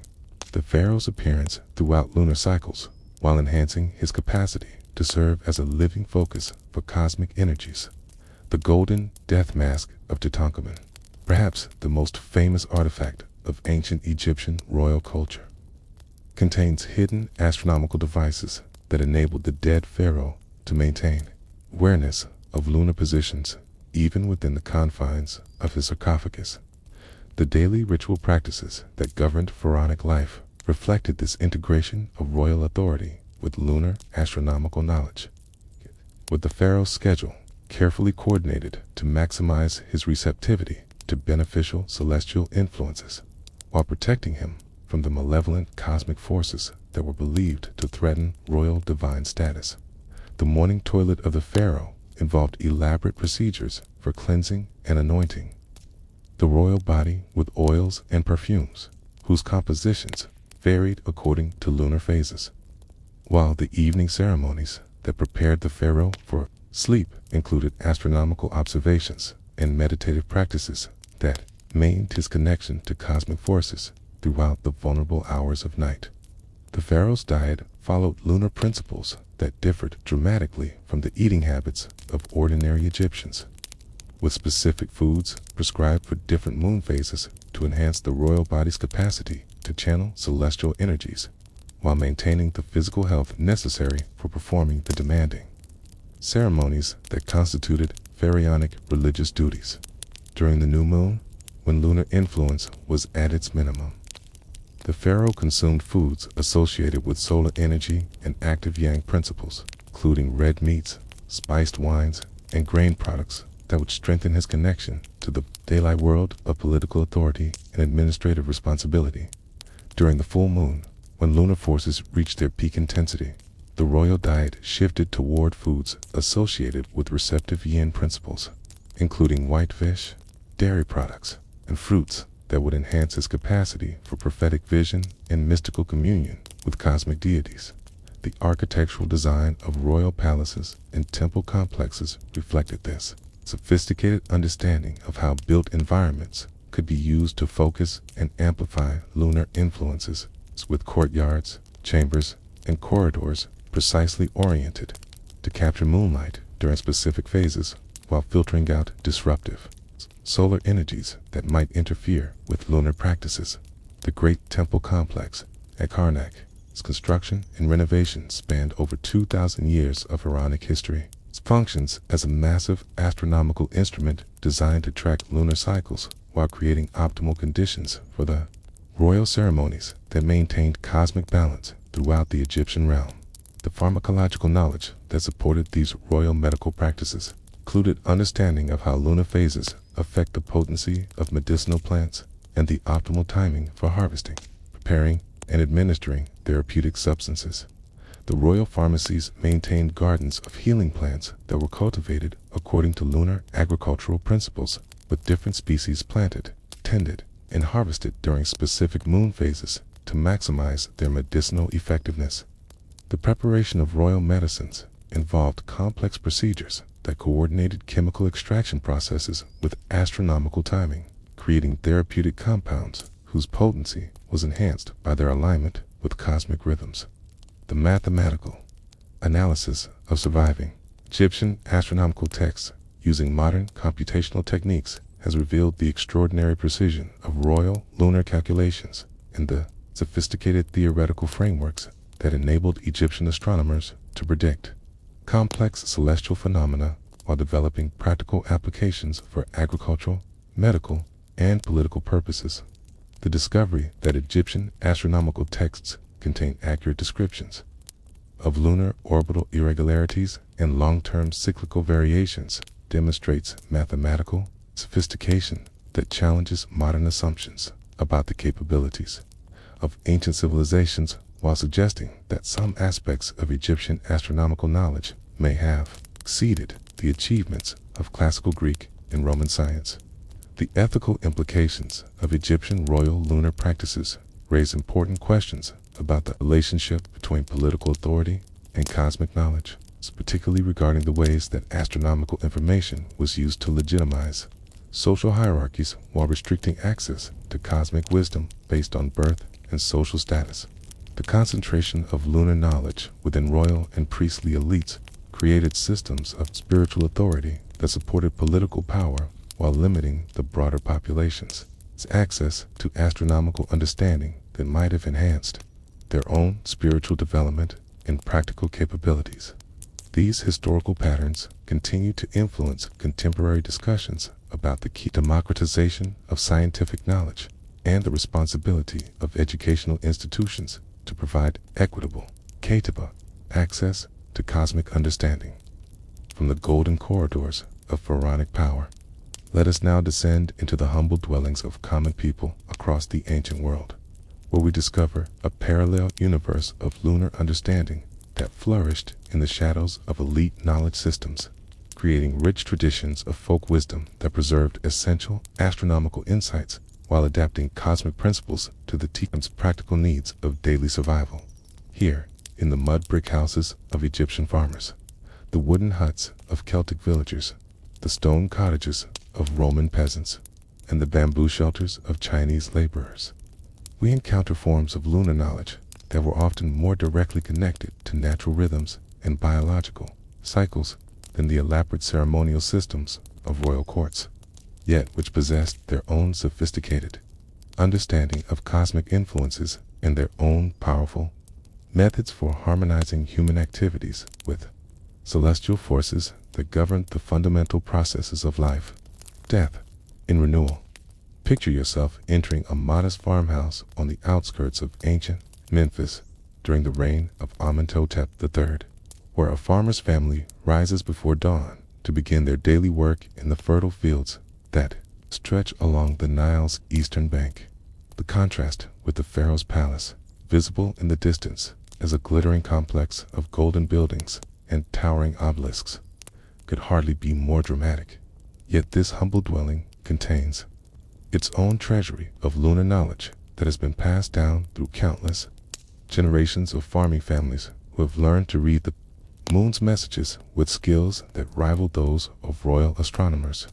The family's astronomical understanding is embedded not in written texts or elaborate instruments, but in oral traditions, practical observations, and ritual practices that integrate seamlessly with the demands of agricultural life and the rhythms of human biology. The farmer's wife, whose grandmother taught her the ancient lunar lore of women's mysteries, possesses knowledge of menstrual cycles and fertility timing that enables her to plan pregnancies according to favorable lunar configurations while using moon-based methods for preventing conception during periods when family resources are insufficient to support additional children. Her understanding of how lunar phases affect human reproduction represents a form of astronomical knowledge that was largely ignored by male-dominated royal and priestly institutions, yet which provided essential information for family planning and community survival that was often more immediately practical than the elaborate cosmological theories developed in temple schools and palace academies. The seasonal rhythms that govern this farming family's existence follow lunar calendars that coordinate agricultural activities with optimal celestial conditions, enabling them to achieve remarkable productivity from their small plot of land while maintaining soil fertility, pest management through methods that work in harmony with natural cycles rather than opposing them. The timing of planting is determined by careful observation of lunar phases in relation to soil moisture conditions, with different crops planted during specific moon phases that enhance germination rates and early growth patterns. The harvesting schedule follows similar lunar principles, with grains cut during waning moon periods that reduce moisture content and prevent spoilage, while fruits and vegetables are gathered during phases that maximize their nutritional value and storage potential. The family's medical knowledge incorporates understanding of how lunar cycles affect human health and the potency of medicinal plants, enabling them to treat common ailments with herbal remedies whose effectiveness is enhanced by proper lunar timing of plant collection and medicine preparation. The farmer's wife knows that certain herbs must be gathered during the full moon to achieve maximum therapeutic potency, while others require the darkness of the new moon to preserve their subtle healing properties. Her knowledge of how human biological rhythms synchronize with lunar cycles enables her to time treatments for optimal effectiveness while recognizing when lunar influences might interfere with healing processes and require adjustments to therapeutic approaches. The children in this farming family learn lunar knowledge through direct participation in agricultural and domestic activities rather than through formal instruction, developing intuitive understanding of cosmic rhythms through daily experience with planting, tending, harvesting, and food preparation that follows lunar schedules. Their education in lunar principles occurs naturally as they observe their parents' careful attention to moon phases when making decisions about farm work, family planning, and community activities, gradually absorbing the accumulated wisdom of generations while adding their own observations and insights to the family store of astronomical knowledge. The religious practices of this farming family reflect a form of lunar spirituality that emphasizes direct personal relationship with cosmic forces rather than mediation through elaborate priestly hierarchies or royal ceremonial systems. Their prayers and offerings to lunar deities are timed according to moon phases that enhance spiritual receptivity, while their participation in community festivals follows calendars that coordinate with agricultural cycles and lunar astronomical events. These folk religious traditions often preserve extremely ancient forms of lunar worship that predate the development of state religions and organized temple systems,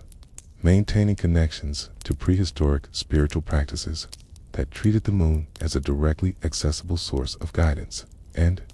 blessing. The economic activities of farming families like this one demonstrate how lunar knowledge provided practical advantages in areas ranging from livestock management and craft production to trade, timing, and financial planning.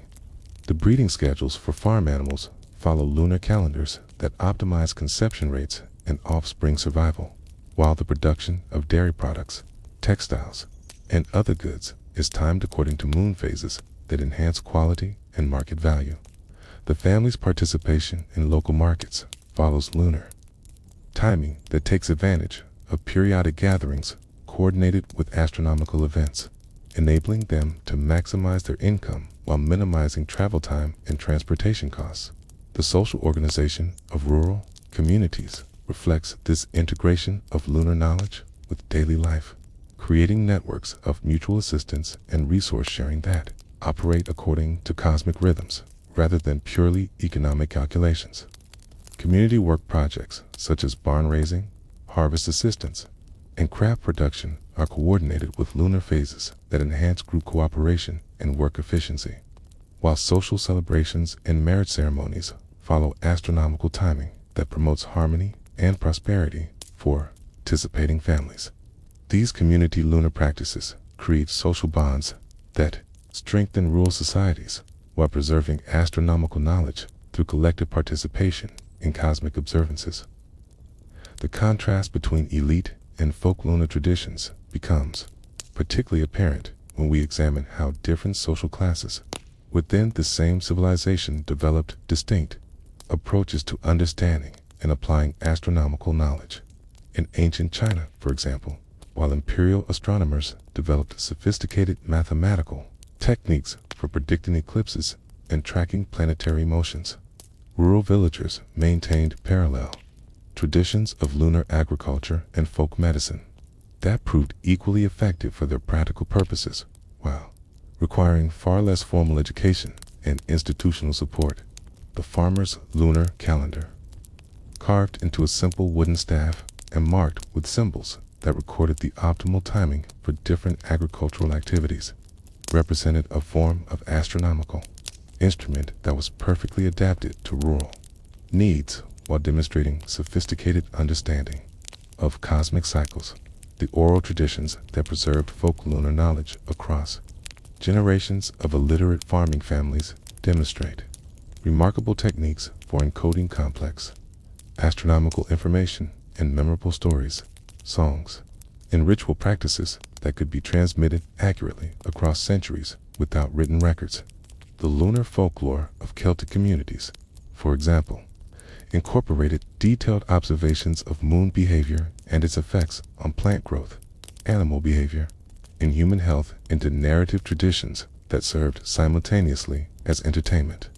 education, and practical guidance for agricultural and medical applications. These folk traditions often preserved astronomical knowledge that had been lost from formal academic institutions, maintaining understanding of lunar mechanics through community practices that continued long after official scholarly traditions had been disrupted by political upheavals or cultural changes. The gender dynamics that characterized folk lunar traditions reveal how astronomical knowledge was often divided along social lines that reflected different spheres of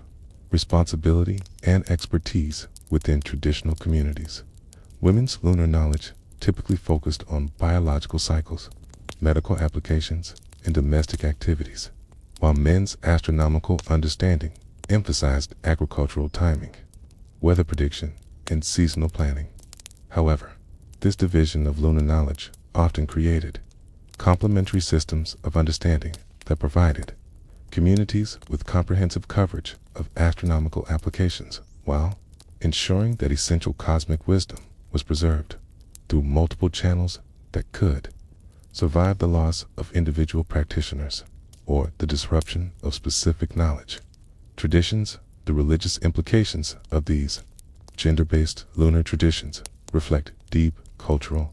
assumptions about the relationship between cosmic forces and human nature,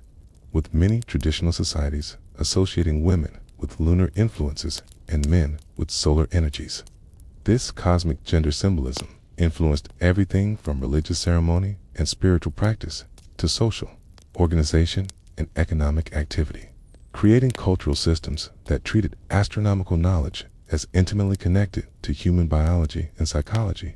rather than as abstract scientific information divorced from personal experience. The survival of these gendered lunar traditions in contemporary folk practices demonstrates their continued relevance for understanding human relationships with cosmic rhythms, while also revealing the limitations of purely rationalistic approaches to astronomical knowledge that ignore the experiential and embodied dimensions of cosmic awareness.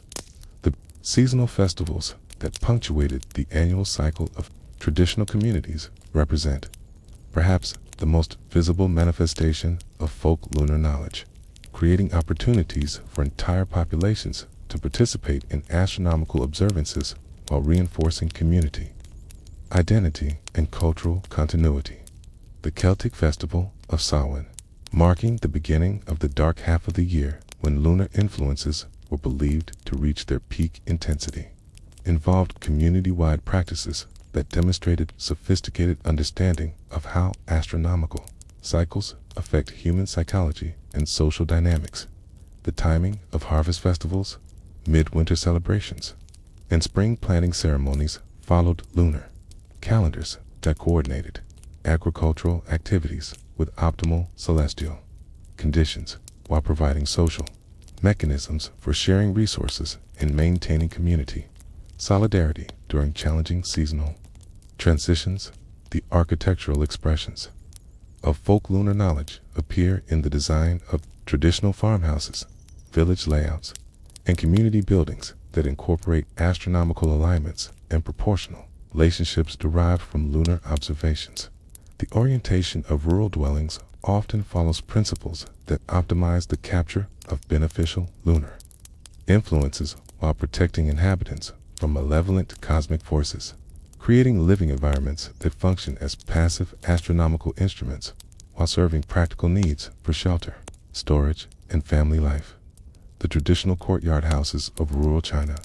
for example, incorporate design principles that channel lunar energies through carefully planned spatial arrangements while providing optimal conditions for the domestic activities that constitute the foundation of family and community life. The craft traditions that flourished in traditional rural communities demonstrate how lunar knowledge influenced the production of tools, textiles, pottery, other material goods that supported daily life while embodying astronomical principles in their design and decoration. The timing of craft production followed lunar schedules that enhanced the quality and durability of finished products, while decorative motifs incorporated lunar symbolism that served both aesthetic and protective functions. The textile traditions of Celtic communities, for example, included weaving patterns that were believed to capture and focus lunar influences while creating garments and household items that provided both practical utility and spiritual protection for their users. As we emerge from the depths of ancient history and return to our contemporary world, we find ourselves standing at a remarkable threshold where the accumulated lunar wisdom of countless civilizations converges with modern scientific understanding to create new possibilities for human development and cosmic awareness that our ancestors could barely have imagined.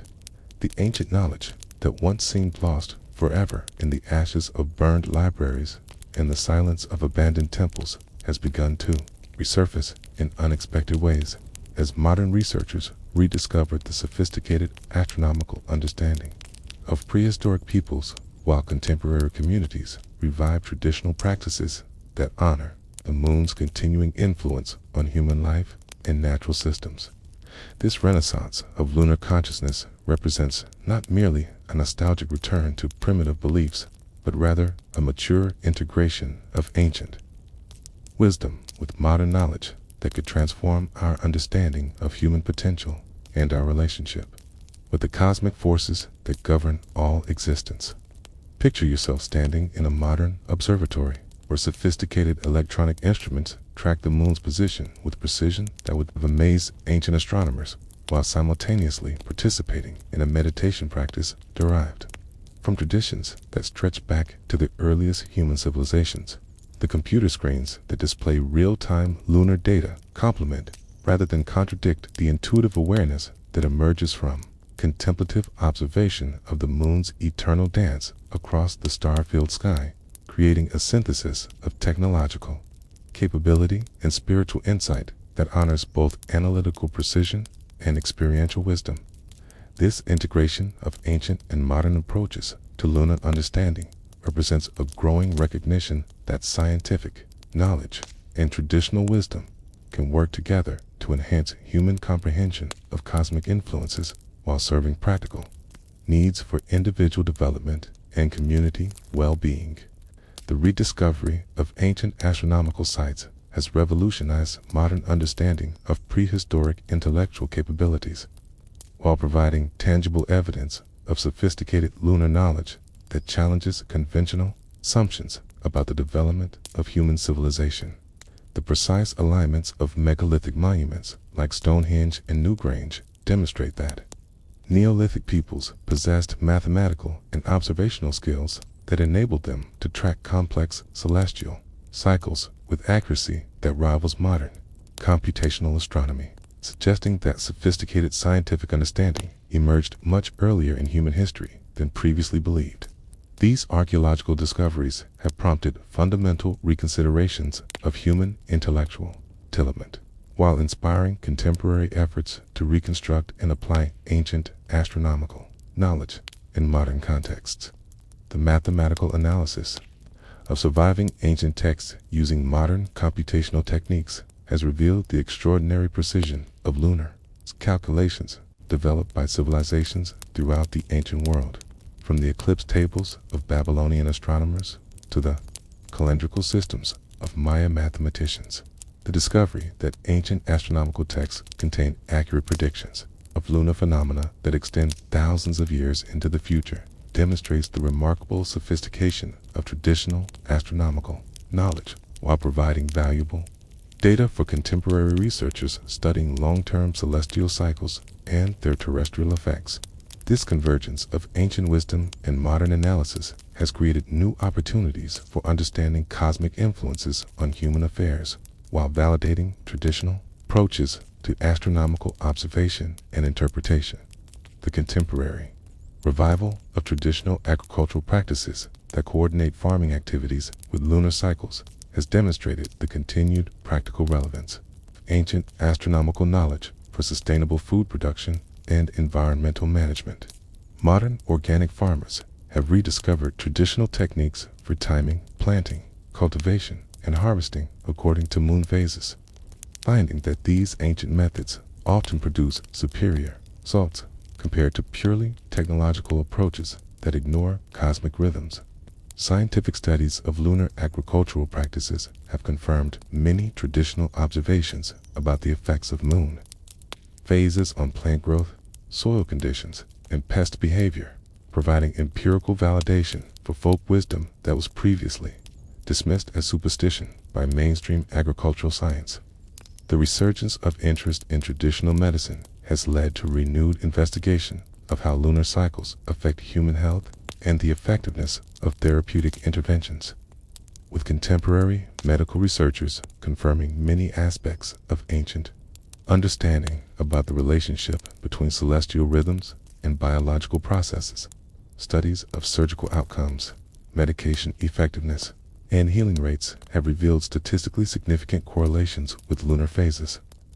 validating traditional medical practices that coordinated treatment timing with optimal celestial conditions.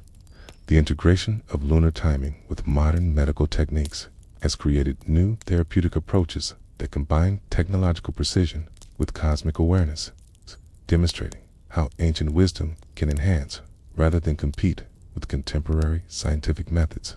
The psychological and psychiatric applications of lunar knowledge have gained increasing recognition as mental health professionals acknowledge the influence of celestial cycles on human emotional states, sleep patterns, and behavioral tendencies. Research into seasonal affective disorders, circadian rhythm disruptions, and cyclical mood variations has confirmed many traditional observations about the moon's effects on human consciousness, while providing scientific explanations for phenomena that ancient peoples understood through mythological and spiritual frameworks. The development of light therapy, chronotherapy, and other treatment modalities that work with natural rhythms rather than against them represents a modern application of ancient principles that treated mental health as inseparable from cosmic harmony. The environmental movement has embraced traditional ecological knowledge that recognizes the moon's influence on natural systems, from tidal ecosystems and animal behavior to atmospheric conditions and weather patterns. Modern environmental scientists have validated many traditional observations about lunar effects on wildlife behavior, plant phenology, and ecosystem dynamics, leading to new approaches in conservation, biology, and ecological management that incorporate understanding of cosmic cycles. The recognition that environmental health depends on maintaining harmony with celestial rhythms rather than ignoring cosmic influences has prompted fundamental reconsiderations of human relationships with natural systems while inspiring efforts to develop more sustainable technologies and social practices. The space exploration programs of the 20th and 21st centuries have created unprecedented opportunities for direct observation and scientific study of the moon, confirming many aspects of ancient astronomical knowledge while revealing new dimensions of lunar influence that were unknown to traditional societies. The Apollo missions that landed humans on the lunar surface provided direct confirmation of the moon's physical nature while demonstrating the feasibility of human interaction with celestial bodies that ancient peoples could only observe from Earth. The ongoing exploration of the moon through robotic missions and orbital surveys continues to expand scientific understanding of lunar geology, physics, and dynamics, while validating the sophisticated observational capabilities of ancient astronomers who tracked lunar behavior with remarkable accuracy using only simple instruments and careful observation. The development of satellite technology and global communications has enabled unprecedented coordination of lunar observations across the entire planet, creating opportunities for collaborative research that transcends the geographical and cultural limitations that characterized ancient astronomical investigations. Modern astronomers can now track lunar phenomena simultaneously from multiple locations while sharing data instantaneously across vast distances, enabling studies of lunar influences on terrestrial systems that would have been impossible for ancient observers working in isolation. This global coordination of lunar research has revealed new patterns and correlations that confirm many traditional insights about cosmic influences while providing more comprehensive understanding of how celestial cycles affect different regions and communities. The computer modeling and simulation capabilities available to contemporary researchers have enabled detailed analysis of historical astronomical events while providing tools for predicting future lunar phenomena with precision that far exceeds the capabilities of ancient calculational methods. The ability to model complex gravitational interactions in orbital dynamics has confirmed the accuracy of many ancient eclipse predictions while revealing the sophisticated mathematical understanding that enabled traditional astronomers to achieve such remarkable results with limited technological resources. These computational tools have also enabled reconstruction of ancient sky conditions and celestial events, providing valuable context for understanding how astronomical phenomena influenced historical developments and cultural expressions. The interdisciplinary collaboration between astronomers, archaeologists, anthropologists, and historians has created new fields of study that integrate scientific analysis with cultural understanding, leading to more comprehensive appreciation of how astronomical knowledge developed and functioned in ancient societies. The emerging discipline of archaeoastronomy has demonstrated the central importance of celestial observations in prehistoric and ancient cultures, while revealing the sophisticated technical capabilities that enabled traditional societies to create complex astronomical instruments and predictive systems. This interdisciplinary approach has also highlighted the cultural and spiritual dimensions of astronomical knowledge that purely technical approaches often overlook, leading to more holistic understanding of human relationships with cosmic phenomena.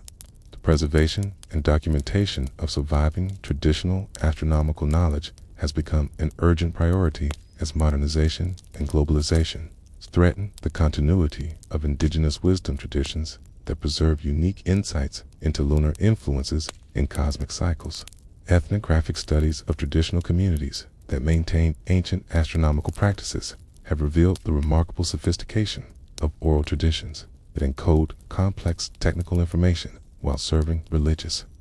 social, and practical functions within traditional societies. The collaboration between academic researchers and traditional knowledge keepers has created new opportunities for mutual learning while ensuring that valuable astronomical wisdom is preserved for future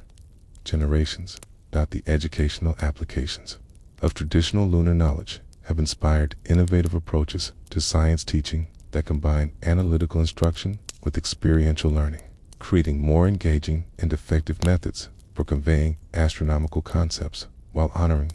diverse cultural perspectives on cosmic phenomena. The integration of traditional astronomical stories, seasonal festivals, and hands-on observation activities with formal scientific curriculum has demonstrated that ancient wisdom traditions can enhance, rather than compete, the modern educational methods. These holistic approaches to astronomical education have proved particularly effective for reaching students from diverse cultural backgrounds while fostering deeper appreciation for the cultural and spiritual dimensions of scientific knowledge. The technological applications of lunar knowledge have expanded far beyond traditional uses to include new fields such as space navigation, satellite communications, and renewable energy systems that require sophisticated understanding of celestial mechanics and cosmic influences. The development of lunar-powered technologies and space-based solar power systems has created practical applications for astronomical knowledge that ancient peoples could never have imagined, while validating their insights into the fundamental importance of cosmic forces for human civilization. The ongoing efforts to establish permanent human settlements on the moon represent the ultimate expression of humanity's ancient desire to participate directly in celestial processes, while creating new opportunities for advancing astronomical knowledge through direct lunar observation and experimentation. The philosophical implications of integrating ancient lunar wisdom with modern scientific understanding have prompted fundamental reconsiderations of human nature, consciousness, and our place in the cosmic order that challenge many assumptions underlying contemporary materialistic worldviews. The recognition that human beings possess inherent capacities for cosmic awareness and that consciousness itself may be influenced by celestial cycles has inspired new approaches to psychology, neuroscience, and cognitive research that take seriously the possibility of genuine psychic phenomena and non-local consciousness effects. These developments have created bridges between scientific materialism and spiritual traditions, while opening new avenues for investigating human potential in the nature of reality itself. The global cultural renaissance that has accompanied the revival of lunar consciousness has inspired artistic, literary, musical expressions that integrate ancient mythological themes with contemporary concerns, creating new forms of cultural expression that honored traditional wisdom while addressing modern challenges. The emergence of neo-shamanic practices, earth-based spiritualities, and conscious community movements that incorporate lunar observances and cosmic awareness represents a grassroots cultural transformation that transcends traditional religious boundaries while fostering greater appreciation for the sacred dimensions of natural phenomena. These contemporary expressions of lunar consciousness demonstrate the enduring relevance of ancient wisdom for addressing the spiritual and psychological needs of modern societies. The economic implications of the lunar knowledge renaissance have created new industries and professional opportunities in fields ranging from sustainable agriculture and alternative medicine to ecotourism and cultural preservation, demonstrating that ancient wisdom can provide practical solutions for contemporary economic challenges while supporting community development and environmental conservation. The growing market for organic foods, natural health products, and sustainable technologies that incorporate understanding of cosmic cycles has validated the commercial viability of approaches that integrate traditional knowledge with modern methods. The development of lunar tourism and astronomical education programs has created additional economic opportunities while fostering greater public appreciation for astronomical knowledge and cosmic awareness. The political dimensions of lunar consciousness have influenced environmental policy, indigenous rights advocacy, and international cooperation efforts that recognize the importance of preserving traditional knowledge while promoting sustainable development practices that honor cosmic cycles and natural rhythms. The incorporation of traditional ecological knowledge into environmental management policies has demonstrated the practical value of ancient wisdom for addressing contemporary environmental challenges while respecting the cultural rights of indigenous communities that have preserved this knowledge across generations. The growing recognition of intellectual property rights for traditional knowledge has created new frameworks for protecting indigenous astronomical wisdom while enabling beneficial applications that serve broader human needs. The therapeutic applications of lunar consciousness have expanded to include new forms of psychotherapy, healing practices, and personal development methods that incorporate awareness of cosmic cycles and celestial influences into holistic approaches to mental and physical health. The development of lunar therapy, chronotherapy, other treatment modalities that coordinate therapeutic interventions with optimal celestial conditions has demonstrated the clinical value of traditional timing principles while providing new tools for addressing modern health challenges. The integration of lunar awareness with meditation practices, yoga, and other contemplative disciplines has created new approaches to spiritual development that combine ancient wisdom with contemporary understanding of consciousness and human potential.